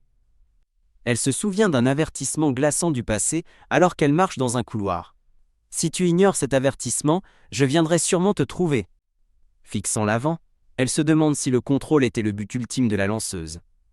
Illwa considère que si elle a demandé de l'aide pour trouver un autre moyen de briser la malédiction, attendre pourrait s'avérer fatal. Elle envisage brièvement l'idée de s'isoler, mais l'écarte, sachant que Seom Meguang la surveille constamment. Debout à l'extérieur, elle décide qu'elle a besoin d'alliés, des personnes capables de créer une diversion pour détourner l'attention d'elle. Jetant un coup d'œil derrière un pilier, ses yeux se posent sur un homme s'entraînant intensément dans une cour. Alors que le guerrier traverse la cour, Ilha pense qu'elle a besoin de quelqu'un qui puisse faire les choses que son corps d'enfant ne peut pas. Elle observe le guerrier déterminé, réalisant qu'elle a besoin de personnes qui peuvent devenir sa puissance, ses alliés. Illwa observe l'entraînement de l'homme avec une expression pensive. Avec un cri aigu, l'homme balance son épée en bois, pratiquant ses formes avec une énergie explosive. Il enchaîne avec une frappe puissante et balayante. Haletant lourdement, l'homme interrompt son entraînement, la sueur coulant de son front. Il prend une profonde inspiration pour se stabiliser, se préparant au prochain mouvement. Serrant son épée, il concentre son énergie, les yeux clos de concentration. Soudain, une voix annonce « J'y vais », alors qu'une énergie sombre surgit vers l'avant. Illwa, nimbé d'une aura bleue, se jette sur le guerrier avec une vitesse surprenante. L'homme réagit sous le choc, réalisant qu'il a vu son attaque, mais qu'il était trop lent pour la bloquer. Pourquoi s'écrie-t-il, luttant pour se défendre contre son coup lumineux et puissant? Il réalise que son échec n'était pas dû à sa vitesse, mais au fait que ses propres pieds n'étaient pas fermement ancrés au sol. Le guerrier réalise que ses mouvements sont raides et que ses muscles sont tendus à cause du surmenage. Il réalise qu'il a perdu parce qu'il a balancé son épée par inertie, plutôt que de lire les mouvements de son adversaire. Alors que leurs épées en bois se bloquent, la sienne commence à se fissurer sous la pression du coup lumineux d'Illwa. D'un coup final et puissant, Illwa brise complètement son épée en bois. Le guerrier reste sous le choc, sa main serrant toujours la poignée cassée tandis qu'il serre le point de frustration. Il incline la tête, reconnaissant que la vaste différence d'expérience a mené à sa défaite. Il lâche l'épée brisée, s'effondrant en avant dans un abattement total.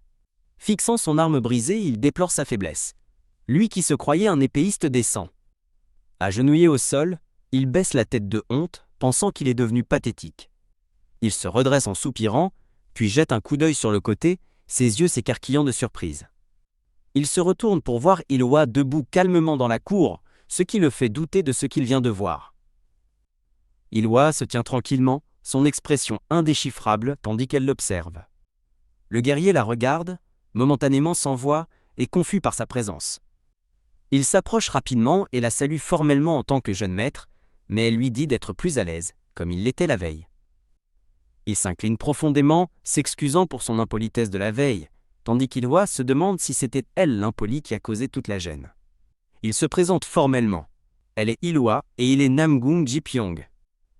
Iloa complimente son escrime, notant sa nouvelle acuité, et lui demandant quel ennemi il imaginait combattre. Jipyong tremble nerveusement, tandis qu'Iloa devine correctement que son adversaire imaginé était elle. Jipyong s'incline avec gratitude, remerciant la jeune maîtresse pour ses enseignements, tandis qu'elle le congédie d'un signe de la main. Il lui demande combien de temps elle compte rester à la résidence, ce à quoi elle répond qu'elle espère rester longtemps. Jipyong semble pensif un instant avant de parler. Une vague de joie et d'espoir submerge Jipyenong, alors qu'il se tient dans un champ de fleurs. Jipyong lui demande formellement si elle serait prête à lui enseigner pendant son séjour. Il ajoute rapidement qu'il ne prendra pas beaucoup de son temps, et que le simple fait de regarder suffirait, et elle accepte simplement. Fou de joie, Jipyong demande si elle est sérieuse, tandis qu'Iloa confirme calmement qu'elle peut certainement veiller sur lui. Elle demande si elle peut choisir le lieu d'entraînement, ce à quoi un Jipyong surpris accepte volontiers. Iloa lui dit de la retrouver demain à l'heure du lapin sur le terrain d'entraînement du pavillon des invités. Jipyong semble stupéfait, répétant ces mots tandis qu'il assimile l'emplacement. Son choc se transforme en une réalisation paniquée alors qu'il hurle. Le pavillon des invités ? Iloa sourit chaleureusement, disant qu'elle a hâte de travailler avec lui, tandis qu'il réalise qu'elle doit être la plus honorée de tous les invités. La scène passe à une vue sereine du pavillon des invités entouré d'eau et d'arbres luxuriants. Plus tard, Iloa, désormais vêtu d'une robe formelle rose et bleue, marche dans un jardin. Un homme âgé aux cheveux gris et aux boucles lui fait signe de s'asseoir, la conviant à un repas. Il lui assure que les servantes ont été renvoyées afin qu'il puisse parler en privé, et elle le remercie pour sa considération.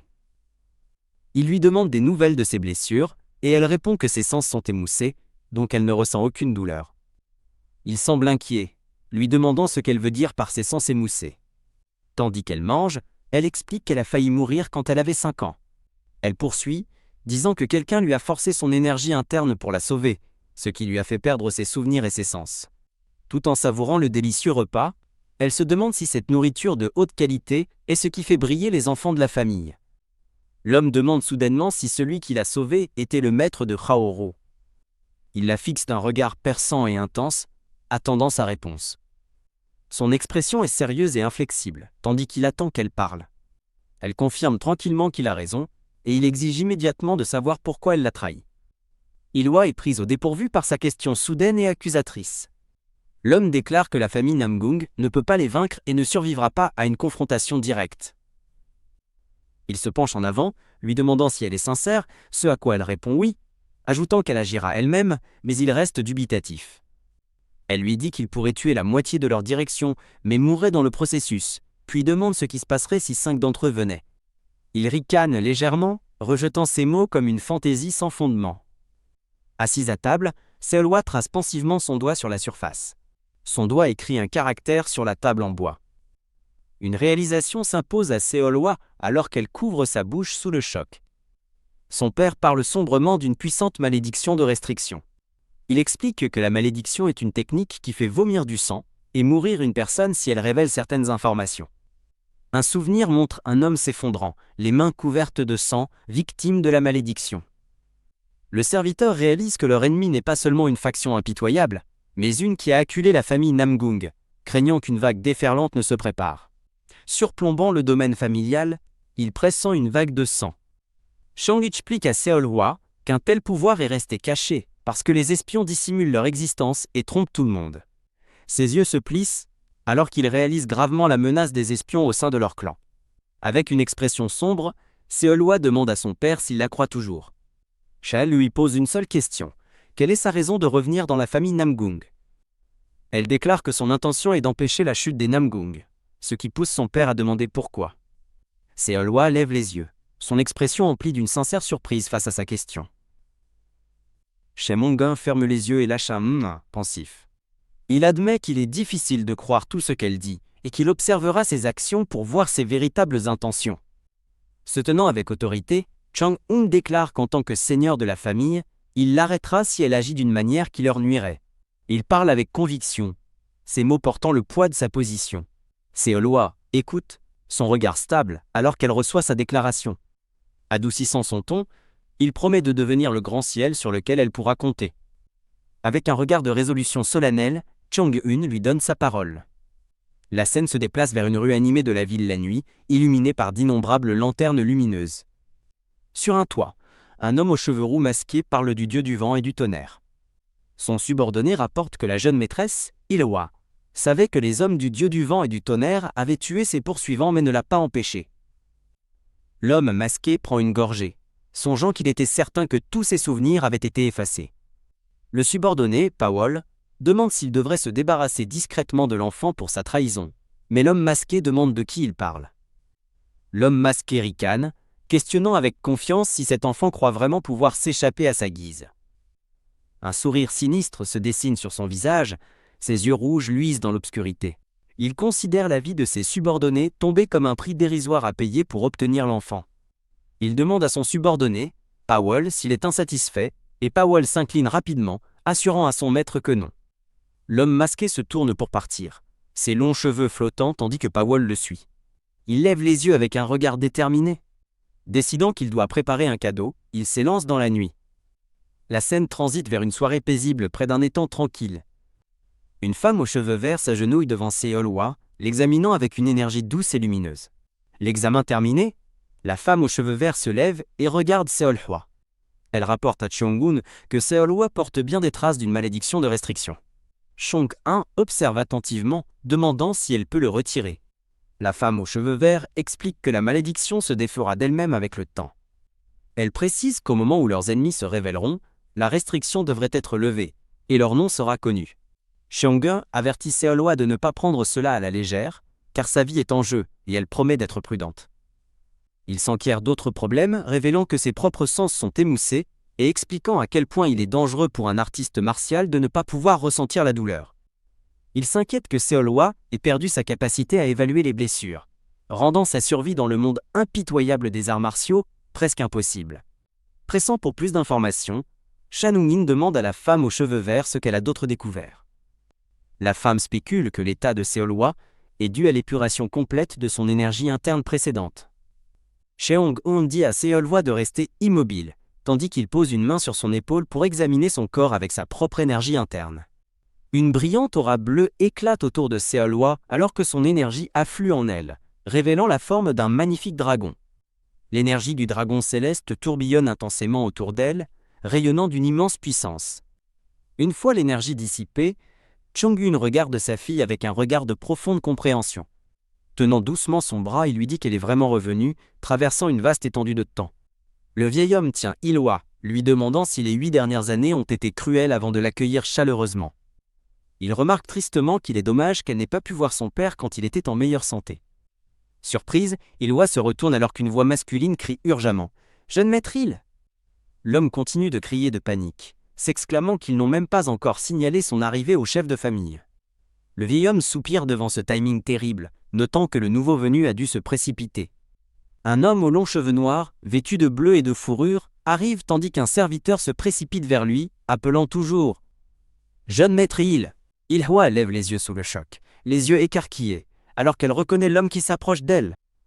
Au milieu d'une vision de fleurs blanches, une prise de conscience frappe Ilhwa. Cet homme est son père. Elle se souvient de lui, une larme à l'œil, comme l'épée de Namgung, le dernier homme qu'elle a tué dans sa vie antérieure. L'homme, Namgung Cheong-un, se tient grand devant la petite enfant qui est sa fille. Ilhwa serre nerveusement sa tresse, son cœur battant à tout rompre avec des émotions conflictuelles. Le vieil homme réprimande Cheong-un pour avoir pleuré de manière si désordonnée, lui disant de confirmer son identité d'abord, et Ilwa acquiesce silencieusement. S'agenouillant devant elle, Cheng-Hung demande à examiner son corps, la poussant à demander prudemment une raison. Il explique que les ennemis des familles puissantes essaient souvent de créer des faiblesses en kidnappant ou en échangeant des enfants. Il révèle qu'il lui a mis une marque spéciale à la naissance pour empêcher cela, 5 grains de beauté qui se connectent pour former la silhouette d'un dragon. Une image d'un bébé montre la marque lumineuse, semblable à une constellation, placée sur son corps. Il continue son explication, déclarant qu'il y a aussi un seul grain de beauté sur son talon gauche, tandis qu'il tend la main vers son pied. Il s'agenouille avec révérence, prenant doucement son pied pour inspecter son talon à la recherche de la preuve finale. Son visage est sombre et concentré alors qu'il trouve la marque, confirmant son identité. À distance, le vieil homme et un autre serviteur observent la vérification solennelle. Un autre homme et une femme, probablement des membres de la famille ou des serviteurs, observent également le déroulement des retrouvailles. Sa main tremble légèrement alors qu'il tend la main vers elle. Submergé par l'émotion, Cheong-un la serre dans une étreinte puissante et désespérée. Il la serre fort, une seule larme s'échappant tandis qu'il ferme les yeux, soulagé et triste. Observant depuis un balcon en hauteur, le vieil homme lui dit « Seolwa, c'est ton père. » Tandis que Chong-un répète qu'il est son père, Seolwa jette un coup d'œil par-dessus son épaule, son expression indéchiffrable. Plus tard ce soir-là, Cheung-un s'agenouille devant Seolwa, lui lavant soigneusement les pieds dans une bassine d'eau. Il note avec un regard peiné que ses pieds sont couverts de plaies, sans une seule tache indemne. Elle observe que ses yeux sont rouges d'avoir pleuré, mais il sourit, insistant qu'il est simplement fou de joie. Seolwa se dit qu'elle ne peut pas le cerner, car il pleure un instant et rit l'instant d'après. Il l'appelle doucement par son nom, Seolwa, capturant toute son attention. Il lui demande si elle comprend la signification de son nom, et elle secoue la tête en signe de déni. Un flashback montre ses parents avec elle, nouveau-née, expliquant qu'elle est née un jour où des fleurs blanches de neige couvraient le monde. Se souvenant du visage souriant de sa mère, il dit à Seolwa que sa mère lui a donné ce nom et l'aimait tendrement. Il sourit tendrement au souvenir, ses yeux remplis de chaleur et d'amour. Il l'exhorte à ne jamais oublier que l'amour de sa mère est éternel, même après son décès il y a 8 ans. Il déclare joyeusement à quel point il est heureux qu'elle soit de retour, et elle acquiesce silencieusement en disant qu'elle est heureuse aussi. Avec un doux sourire, il suggère qu'ils fassent une sortie ensemble le lendemain. Il propose de lui montrer les rues de Habbi, où elle avait l'habitude de jouer librement enfant. Il la tente avec une visite à une boutique de Tangulu qu'elle aimait autrefois, la faisant rougir d'un accord timide. Après qu'elle a accepté, la scène se déplace vers un pavillon serein sur le domaine au crépuscule. La narration identifie l'emplacement comme le pavillon appartenant au jeune maître, Namgung Cheongae. À l'intérieur d'une pièce éclairée aux bougies, une voix fait référence à un rapport de serviteur qui vient d'arriver. Namgung Cheongae, un homme aux longs cheveux couvrant partiellement son visage, interroge le rapport selon lequel leur invité d'honneur n'est qu'une simple fille. Un homme nommé Namgung Horak, chef des forces de combat, confirme qu'il a vérifié l'information plusieurs fois. Horak dit à Cheongae qu'il est étrange que la prestigieuse auberge Cheongak montre une telle déférence envers une jeune fille. Cheongae médite qu'un tel traitement ne serait accordé qu'à un maître à l'égal de son père. Mais Horak rejette cette idée, affirmant que sa force intérieure est faible. Cheongae envisage qu'elle pourrait cacher son pouvoir si bien qu'il est imperceptible, une possibilité que Horak concède. Horak se penche en avant avec un sourire rusé, révélant qu'il a entendu d'autres nouvelles intéressantes ce jour-là. Horak ajoute qu'il a entendu dire que le premier jeune maître séjourne à l'auberge Cheongak avec elle. Cheongae assimile la nouvelle, demandant si son frère est vraiment revenu, ce que Horak confirme. Penché sur son bureau, Cheongae réalise que son frère est avec l'invité d'honneur, une personne d'une influence considérable. Cheongae en conclut que son frère doit prévoir de retourner au clan et d'étendre son pouvoir. Il s'inquiète que, puisque leur père veut son frère comme héritier, le soutien du Conseil des Anciens devienne insignifiant.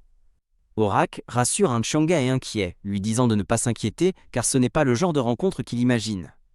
Lorsque Cheongae demande ce qu'il veut dire, Horak révèle qu'un serviteur a vu le premier jeune maître être extrêmement affectueux, portant même l'invité dans le jardin. Les yeux de Cheongae s'écarquillent à une pensée choquante, se demandant si la fille que son frère a ramenée pouvait être elle. Il se lève brusquement, s'exclamant que ce n'est pas possible, et demandant si son frère a trouvé Seolwa. Horak le regarde sérieusement, s'adressant à Cheongae comme jeune maître. Horak confirme que le premier jeune maître reviendra, et avertit Xiang'an qu'il ne peut pas simplement attendre que le poste lui soit remis. Alors que Xiang'an écoute attentivement, Oracle presse d'agir avant que son frère ne puisse sécuriser sa place. Oracle déclare que leurs 3 unités de combat soutiendront Xiang'an, qui semble désormais résolu. L'expression déterminée de Xiang'an solidifie sa nouvelle résolution. La scène se transforme avec une puissante rafale de vent, changeant de focus. Ailleurs, Ji Pyong s'effondre sur le terrain d'entraînement, complètement épuisé, et déclarant qu'il ne peut plus continuer. Seol-hwa se tient au-dessus de lui, impassible, et lui demande s'il a déjà du mal avec à peine 50 jins. Ji Pyong crie en protestant que les poids ressemblent à 200 jins, et qu'elle lui a interdit d'utiliser son ki, tandis qu'elle médite que la famille Namgung ne doit pas faire ce genre d'entraînement. Alors qu'il continue de se plaindre, elle pense en elle-même qu'il n'est pas étonnant qu'il soit si faible. Elle le réprimande pour avoir laissé tomber son épée, être tombé facilement, et n'être que des paroles sans aucune compétence. Vaincu par ces mots, un Ji Pyong caricatural tombe la face contre terre. Elle lui demande combien de temps il compte rester à terre. Mais il lève une main, la suppliant d'arrêter. Tremblant, Ji Pyong se pousse sur ses genoux, serre les dents et jure de le faire. Le front en sueur et haletant lourdement, il déclare avec une détermination renouvelée qu'il peut faire plus. Il lutte contre l'immense poids, haletant sous le soleil qui le bat. Ses jambes tremblent violemment, tandis qu'il essaye de maintenir sa posture avec l'épée d'entraînement lestée. Il marmonne une plainte d'avoir été dit d'arrêter en plein coup, son corps tremblant sous la tension. Ses mains serrent plus fort la poignée tandis qu'il se demande combien de temps encore il doit endurer cela. Serrant les dents, il endure la douleur, s'efforçant de maintenir sa forme. Perdant l'équilibre, il s'écrie qu'il est sur le point de tomber. Il trébuche en avant mais s'arrête, regardant en arrière avec confusion alors que la tension diminue. Il réalise que le poids sur son corps a soudainement disparu et se retourne avec surprise. Il trouve Seol-hwa debout calmement, pointant un seul doigt vers son épée en bois. Une étincelle de lumière émane du bout de son doigt là où il touche la lame. Complètement déconcerté, Ji Pyong demande comment elle a réussi à faire disparaître le poids. Seol-hwa explique qu'elle a simplement réparti uniformément le poids des poids sur tout son corps. Elle reconnaît sa force, mais souligne sa tendance à vouloir tout utiliser d'un coup. Se déplaçant derrière lui, elle lui explique que même une attaque puissante s'affaiblit avec le temps, et que charger n'est pas la seule manière. Elle lui conseille que, face à un adversaire plus coriace, il doit être plus prudent et attendre une opportunité de contre-attaquer. Ji Pyong observe, tandis qu'elle parle d'atteindre un corps équilibré, une énergie bleue circulant autour de lui. Un regard de compréhension naissante traverse son visage alors qu'elle lui dit de pratiquer la répartition de sa force.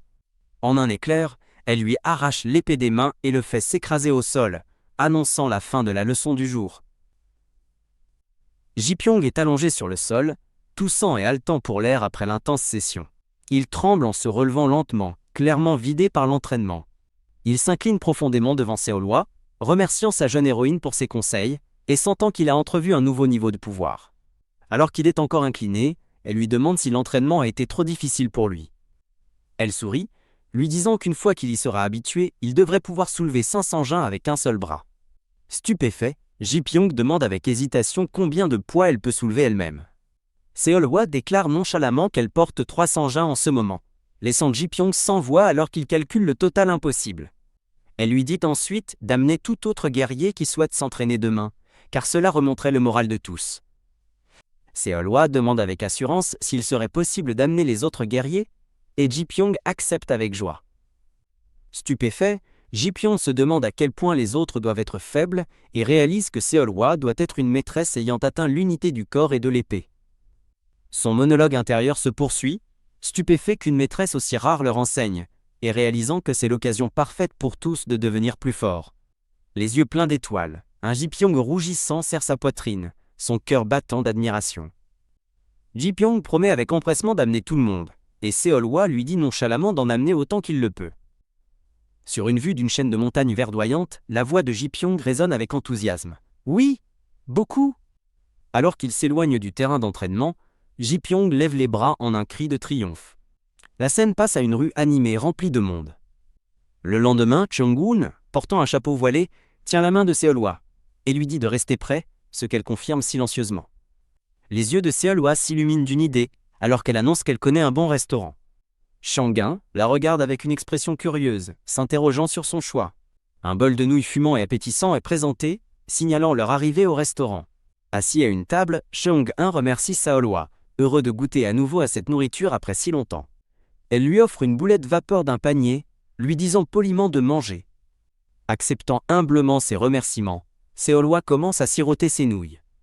Elle pense à elle-même qu'elle comprend maintenant pourquoi le dieu du vent et du tonnerre aimait cet endroit, le trouvant même meilleur que la nourriture de Namgung.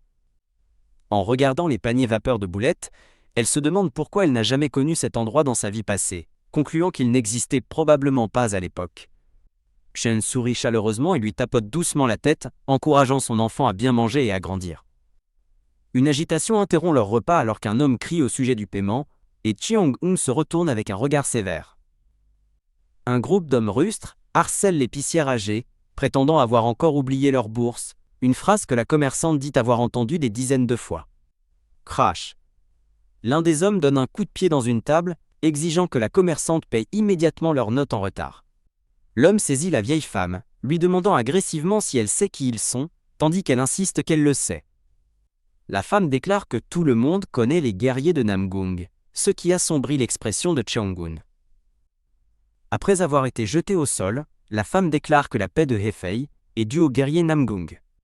Le voyou se dresse au-dessus d'elle, l'interrogeant avec colère sur la façon dont elle ose leur manquer de respect pour de la simple nourriture, alors qu'ils travaillent si dur pour protéger la ville. Le fils du propriétaire du restaurant observe avec une larme à l'œil, se lamentant que ce n'est pas la première fois que cela arrive. Il incline la tête avec désespoir, tandis que les voyous se tiennent menaçants dans le restaurant.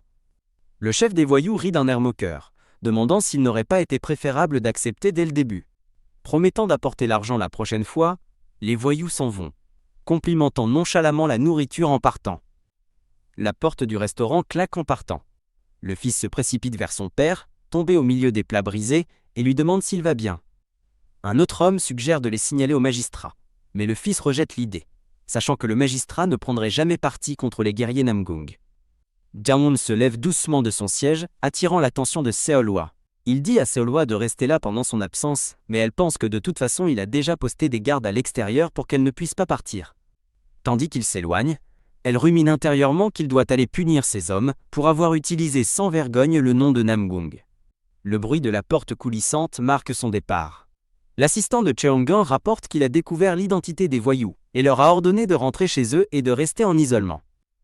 Prenant une gorgée de sa tasse, Cheong-un ajoute qu'il leur déduira également 3 mois de salaire pour les donner à l'aubergiste.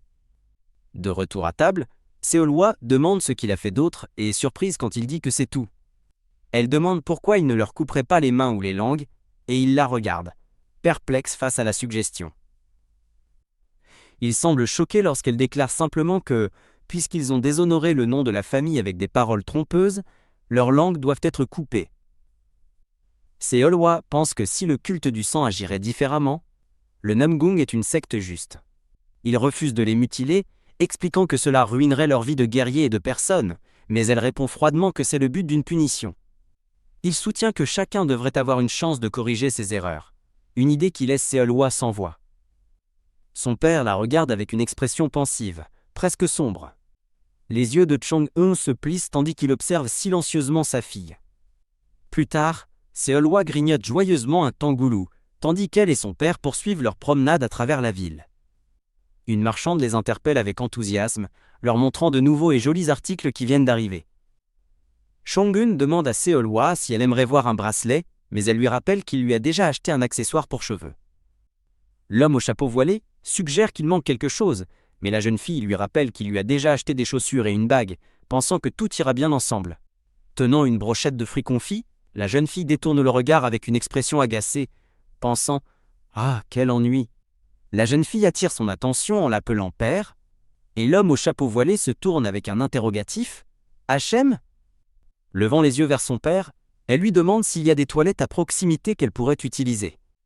Désormais à l'intérieur d'une chambre d'hôte, la jeune fille s'étire, surprise qu'il ait loué une chambre, alors qu'une ruelle aurait suffi. Elle ferme la porte en bois d'un clic, pensant que se déplacer devrait être plus facile maintenant. Alors qu'elle ouvre une autre porte pour se faufiler dehors, elle se demande combien de temps elle a avant que les gardes ne remarquent son absence. Se souvenant des visages familiers des gardes qu'elle a vus plus tôt, elle décide qu'elle ferait mieux de s'occuper des choses avant qu'ils ne causent des problèmes. Elle observe la sécurité du bâtiment, notant que des gardes sont postés à l'entrée du rez-de-chaussée et sur le toit. Elle se glisse silencieusement, à travers une porte en treillis. Dans un flou de mouvement, elle bondit à travers une cour ouverte. Elle atterrit avec un bruit sourd et puissant, son mouvement agitant l'air autour d'elle. Un garde passant à proximité se plaint à lui-même de la raison pour laquelle ce devait être le chef de la garde du Dragon Noir. Les 3 gardes qu'elle a reconnus plus tôt traversent une ruelle, se demandant pourquoi des hommes qui ne se souciaient jamais de la sécurité publique apparaîtraient soudainement. Le garde barbu se dispute avec ses compagnons, insistant sur le fait que leur resquille n'était pas excessive et que les raviolis de cet endroit sont les meilleurs. Le garde aux cheveux verts couvre la bouche de l'homme barbu, lui disant de se taire, mais l'homme repousse sa main. L'homme barbu pointe du doigt un bâtiment voisin, notant qu'il y a plus de bruit là-bas, tandis que le groupe spécule sur la question de savoir si la famille Namgung a indemnisé l'auberge. Décidant qu'ils doivent récupérer leur paix, les hommes commencent à courir vers l'auberge avant de s'arrêter pour se regrouper. L'homme barbu dit aux autres qu'ils ont juste besoin d'intimider le propriétaire de l'auberge, croyant que la famille Namgung ne se soucie que de sauver la face.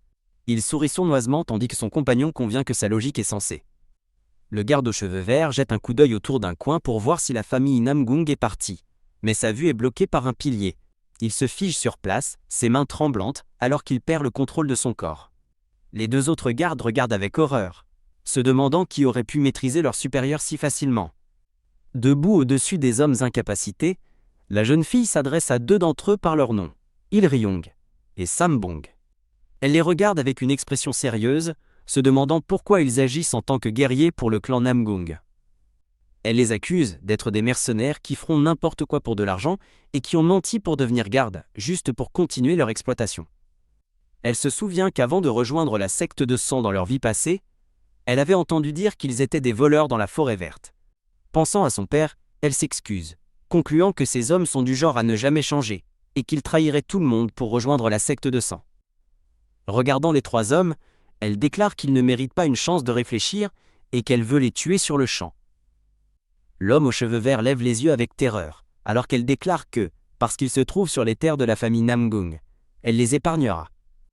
Elle se déplace rapidement, forçant un petit objet lumineux dans la bouche de l'homme aux cheveux verts. L'homme reste figé, les yeux écarquillés par le choc et la confusion.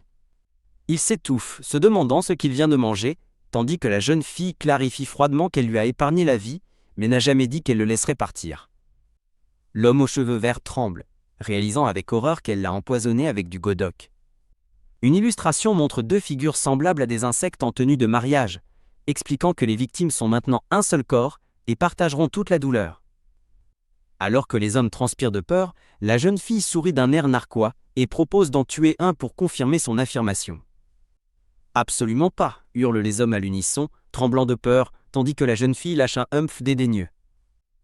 Se tournant pour partir, elle annonce qu'elle n'a plus le temps pour aujourd'hui mais promet qu'ils se reverront bientôt. Elle s'éloigne avec une expression calme et résolue. Un éclair de son œil bleu brillant sert d'avertissement final, alors qu'une aura sombre enveloppe les 3 hommes terrifiés. Laissés tremblants dans la ruelle, l'un des hommes paralysés se demande désespérément quand l'effet sur ses points d'acupuncture sera relâché. De retour dans la pièce, un préposé aux cheveux noirs propose d'ouvrir la porte pour « Jeune maître Il », mais est surpris quand elle en sort d'elle-même. Elle regarde droit devant elle avec un regard clair et déterminé. L'assistant stupéfait observe alors qu'elle s'approche de son père, qui fait semblant de chercher une bourse perdue. L'assistant regarde avec confusion, se demandant pourquoi il est si inquiet, alors qu'il n'a pas entendu un seul souffle il y a un instant. Son père lui demande si elle a terminé, et après qu'elle se soit excusée pour l'attente, il propose de ranger ses vêtements en désordre. La scène se transforme en une vue de montagnes brumeuses et verdoyantes. Le préposé aux cheveux noirs s'agenouille dans une chambre brumeuse, confirmant que c'est vrai et que tout le monde disait la même chose. Le maître du pavillon de Mount Hua, No Baek, rapporte que des rumeurs disent que l'enfant est allé directement à la famille Namgung. Une voix fait remarquer que le gang du nuage noir, qui a volé le grand élixir, correspond à la description de leurs assaillants. Un homme en robe blanche exhorte son chef à retrouver le grand élixir maintenant, avant que l'enfant ne le consomme. Il devient méfiant, trouvant la rumeur trop détaillée et opportunément synchronisée, mais un autre demande si cela signifie qu'ils ne peuvent pas lui faire confiance. De derrière, une silhouette s'agenouille, reconnaissant que malgré les soupçons, ils n'ont d'autre choix que d'agir. Un aîné aux longs cheveux gris incline la tête en signe d'accord résigné. Un groupe de guerriers est soudainement effrayé par un événement invisible. Un jeune homme aux cheveux foncés et attachés transpire nerveusement. Deux clochettes dorées sur un cordon rouge teintent contre un vide cramoisi et ondulant.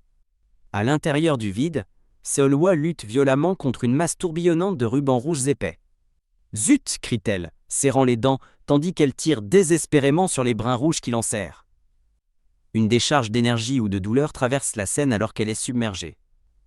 Haletant, Seolwa trébuche, s'éloignant d'un vase brisé et taché de sang au sol. Elle lève les yeux avec de grands yeux terrifiés, reprenant encore son souffle. Son regard tombe sur sa propre main tachée de sang, et les éclats tranchants et sanglants éparpillés sur le tapis. Une assistante aux cheveux verts se précipite aux côtés de Seolwa, l'avertissant qu'elle doit en informer le maître si elle continue de se blesser à cause de l'hypnose. Seolwa réplique calmement, brandissant une petite pochette et menaçant de dire quelque chose au maître, elle aussi. Elle révèle que l'assistante détient le poison du roi de sang, plongeant la femme aux cheveux verts dans un état de choc absolu. L'assistante fait frénétiquement signe de se taire, mais Seolwa explique froidement qu'elle a utilisé la transmission sonore pour que personne d'autre ne puisse entendre. Impressionnée, l'assistante la qualifie davantage de tigre que de chat errant, ce à quoi Seolwa répond qu'elle devra attendre d'être adulte pour en être sûre. L'assistante offre effrontément des nouvelles de sa « tigresse de bébé », faisant apparaître des oreilles et une queue de tigre sur une Seolwa boudeuse, qui exige de savoir ce que c'est. L'assistante révèle que le chef de clan va lui faire une purification de chi, laissant Seolwa momentanément abasourdi. Seolwa demande avec enthousiasme si c'est la technique ou l'énergie interne est infusée dans le corps, et l'assistante confirme qu'elle ouvrira ses méridiens. L'assistante explique que le maître était inquiet, et a personnellement confirmé la sécurité de la technique, disant à une Seolwa rougissante combien elle est aimée. Une main puissante forme un signe, tandis que la narration explique qu'une purification de chi peut complètement refaire la constitution d'une personne. Seolwa écoute attentivement, pensant aux grands risques impliqués, car même le maître qui l'effectue peut tomber dans une déviation de chi. L'assistante sourit, qualifiant cela de bénédiction du ciel de recevoir une technique aussi rare d'un maître de ce niveau. Seolwa réalise qu'avec l'aide de sa propre lignée, elle pourrait rapidement acquérir le corps d'une artiste martiale et bondir vers les rangs d'élite. Son cœur bat d'excitation tandis qu'elle est assise entourée de fleurs roses chatoyantes. L'assistante aux cheveux verts la regarde avec un sourire entendu et affectueux. Désormais vêtue d'une nouvelle tenue élégante, Seolwa rejette le fait d'être qualifiée de mignonne.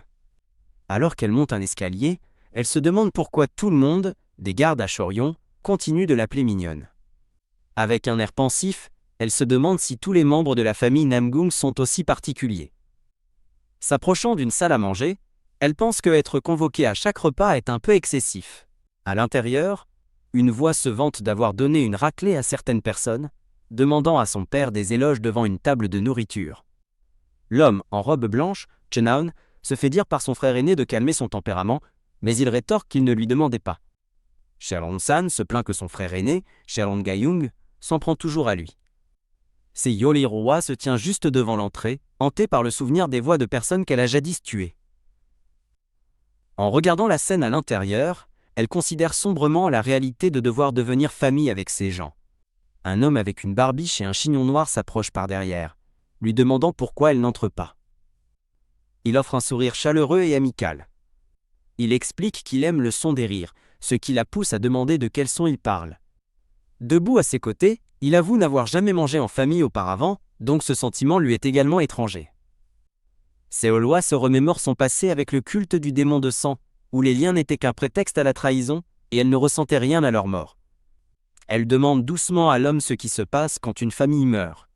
Il se tourne vers elle avec une expression sérieuse, lui demandant si elle pense qu'elle se sentirait triste. L'appelant gamine, il lève soudainement la main alors qu'elle lève les yeux, surprise. Clac, il lui donne une pichenette en plein front, la faisant trébucher en arrière sous le choc. Il la réprimande avec colère pour avoir posé une question aussi enfantine, et lui dit de ne pas perdre de temps avec des pensées futiles. Tandis qu'il s'éloigne, Seolwa se frotte le front, insistant sur son droit de penser, mais il lui conseille plutôt d'entraîner ses arts martiaux. Seolwa, l'air déterminé, croit que devenir forte est le seul moyen de protéger sa famille. Son père la sermonne sévèrement, insistant sur le fait qu'elle doit d'abord apprendre à se protéger et lui demandant pourquoi elle revient toujours blessée. Tenant sa main bandée, il souligne à quel point les mains sont vitales pour un épéiste, l'avertissant que personne n'acceptera son aide si elle ne peut pas se protéger. Réalisant qu'il exagère sa leçon, il s'agite et s'éloigne en courant, criant qu'il la surveillera. « Oui, oui, répond-elle timidement. Elle se retourne et s'éloigne de l'agitation. Debout devant deux préposés, Seolhwa se résout à ce que penser au passé ne changera pas l'avenir. Alors qu'une porte s'ouvre, elle s'arme de courage, sachant que ce qu'elle doit affronter est juste devant elle. Un bel homme aux cheveux longs, coiffé d'une couronne et portant des boucles d'oreilles vertes, sourit chaleureusement. Un homme plus âgé, aux cheveux gris et à l'expression bienveillante, sourit doucement. Seolhwa observe les membres de l'actuelle famille Namgung, comprenant que c'est la réalité qu'elle doit affronter. Son père prend une gorgée de sa tasse, son expression illisible. Avec un sourire confiant, Seolhwa jure de changer le chaos qui couve au sein du clan Namgung. Entouré de fleurs, Seolhwa se présente formellement. L'aîné aux cheveux gris accueille Seolhwa de retour, notant sa ressemblance avec sa jeunesse et reconnaissant ses épreuves. Son père présente une jeune personne aux cheveux bruns nommée Soryong, sa sœur aînée de 6 mois. Soryong semble mécontente, irritée que cette étrangère soit soudainement censée être leur sœur aînée, après avoir été l'aînée pendant si longtemps. Une femme en violet invite un enfant nommé Wonga à saluer leur nouvelle sœur. L'enfant Hung se présente joyeusement et dit qu'il est content qu'elle soit de retour.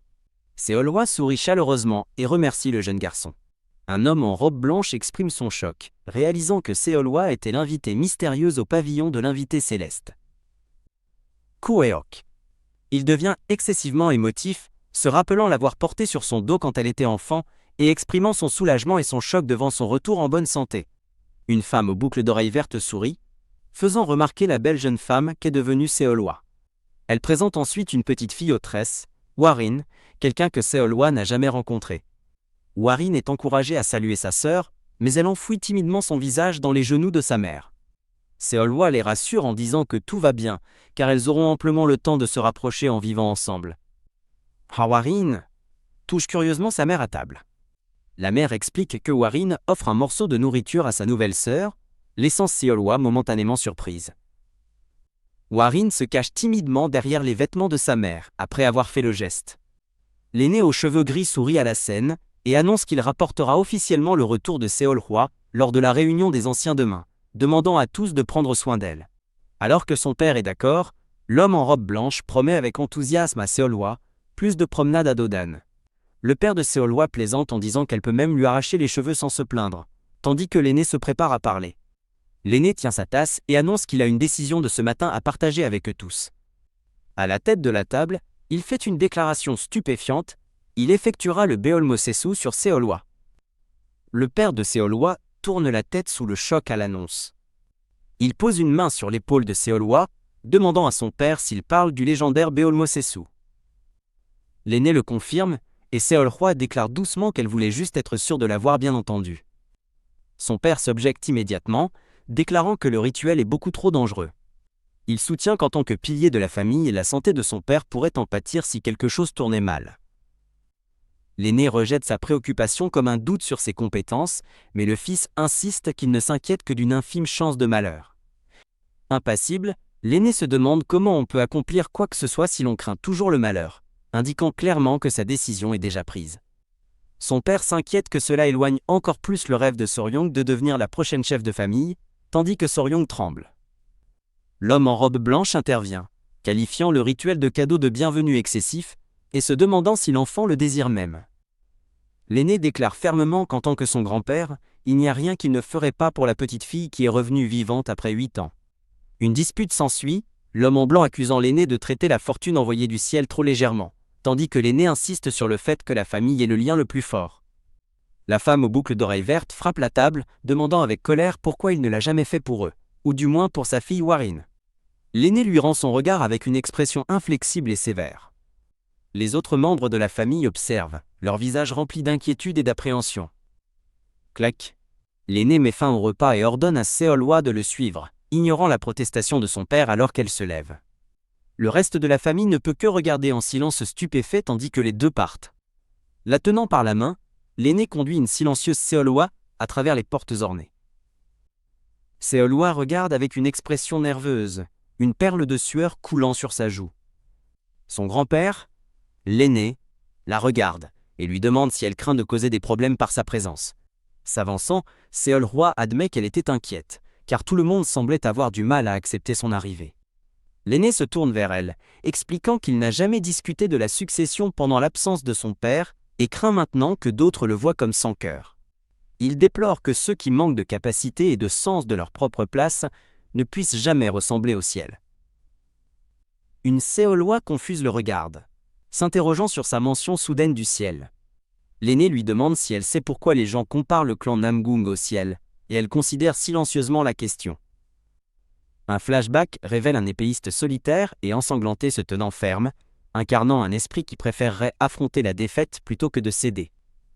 Seolhwa repense à une femme sévère de son passé alors qu'elle se demande pourquoi quelqu'un se consacrerait si profondément au clan Namgung. Il lui dit que l'ordre de sa pensée est erroné, laissant une Seolhwa confuse se demander ce qu'il veut dire. L'aîné clarifie que leur énergie interne est bleue parce qu'ils pratiquent les arts martiaux du ciel, et non l'inverse. Il poursuit, expliquant que la détermination et l'esprit unique d'un individu peuvent parfois aboutir à des couleurs d'énergie spéciales, même en pratiquant les mêmes arts. Tendant la main vers le ciel nocturne, il illustre que les aspirations d'une personne donnent naissance à de nombreuses couleurs, comme un désir de la nuit pourrait créer une teinte noire. Il serre le poing avec un éclair de lumière, expliquant que tous ces cieux individuels s'assemblent pour en former un seul. Se tenant aux côtés de Seolhwa sur un balcon, ils partagent leur credo, vivre une vie noble et suivre un chemin juste, comme les cieux veillant sur le monde. Entouré d'une vision de fleurs bleues chatoyantes, l'aîné expose passionnément son point. Il déclare que vivre une vie noble et suivre l'ordre naturel est la définition même de la chevalerie enseignée par le clan Namgung. Il soupire, déclarant que certains membres de la famille manquent encore de cette compréhension, et note que Seolhwa semble profondément troublé par cela. Une description du chef de clan apparaît, notant sa dignité et sa capacité à commander les autres avec un pouvoir écrasant si nécessaire. Seolhwa lève les yeux pensivement, se demandant s'il est vraiment possible de vivre à la hauteur d'un idéal aussi noble. Ses pensées s'assombrissent alors qu'elle se souvient de la trahison du culte du sang et comment le clan Namgung est autrefois tombé face à leurs ignobles stratagèmes. L'aîné observe sagement que les arbres droits sont les plus susceptibles de se briser sous la pression. Seolhwa le regarde attentivement, lui demandant s'il est vrai qu'un arbre brisé ne peut jamais se relever. Son grand-père baisse les yeux, méditant sa question pointue avec une expression sérieuse. Après un moment de réflexion, il admet que c'est une question difficile, mais affirme sa conviction, il vaut mieux se briser que plier. Tapant des doigts, il souligne que ce qui importe vraiment, c'est la continuation de l'esprit. Il explique que les arbres dont les racines subsistent repousseront sûrement, même si cela prend beaucoup de temps. Avec un regard résolu, il conclut que si l'esprit perdure, c'est suffisant pour le clan Namgung. Ces mots résonnent en Seolhwa, qui serre la balustrade, comprenant que de nouvelles pousses peuvent renaître un jour. Elle se souvient d'un passé où une femme gisait morte et réfléchit que, puisqu'elle est morte après la chute du Namgung, elle n'a jamais su si cette philosophie était vraie. Son monologue intérieur se demande si les survivants ont réussi à devenir assez forts pour abattre le culte du sang. La vue se déplace vers le domaine Namgung ensoleillé, vu à travers de vibrantes feuilles vertes, symbolisant l'espoir et les nouveaux départs. Seolhwa et son grand-père se tiennent ensemble dans un silence pensif sur le balcon. Avec une certitude retrouvée, Seolhwa déclare qu'une chose est claire pour elle maintenant. Elle réalise que l'esprit de ceux qui ont protégé les secrets du clan était quelque chose que le culte du sang n'a jamais vraiment pu briser. Elle se tourne vers son grand-père, lui demandant son avis sur sa conclusion. La caméra se concentre sur le médaillon doré complexe porté par l'aîné. Il lui rappelle l'immense attention qu'elle recevra en tant qu'enfant que le clan a cherché pendant 8 longues années. Il la met en garde contre les conséquences, un examen constant, des jugements, des critiques et des calomnies de la part des autres. Appuyée sur la balustrade, Seolhwa écoute son grand-père admettre qu'il s'inquiète de savoir si elle peut supporter un tel fardeau. Elle se tourne vers lui, sa voix inébranlable, alors qu'elle déclare fièrement « Je suis une enfant de Namgung ». Avec une détermination féroce, elle décide de faire face à chaque attaque visant le clan et de toutes les anéantir. Alors que les feuilles tourbillonnent autour d'eux, elle annonce que c'est la vie qu'elle a choisi de vivre. Ailleurs, une autre séance d'entraînement est en cours, et une fille avec un chignon panique, pensant que son camarade d'entraînement est en train de mourir. Plusieurs stagiaires tremblent dans une position basse, l'un s'effondrant d'épuisement jusqu'à ce que Seolhwa, désormais en tenue d'entraînement, lui tapote le bras, le surprenant. Tenant une épée en bois, elle l'encourage à tenir encore un peu. Le stagiaire hurle comiquement de frustration, exigeant de savoir ce que signifie un peu plus, tandis que Seolhwa siffle nonchalamment. Les autres stagiaires peinent, l'un grimaçant en se maudissant d'avoir jamais écouté son chef d'escouade. Un homme en robe rouge s'effondre, déplorant d'avoir cru qu'il recevrait les enseignements d'un maître absolu.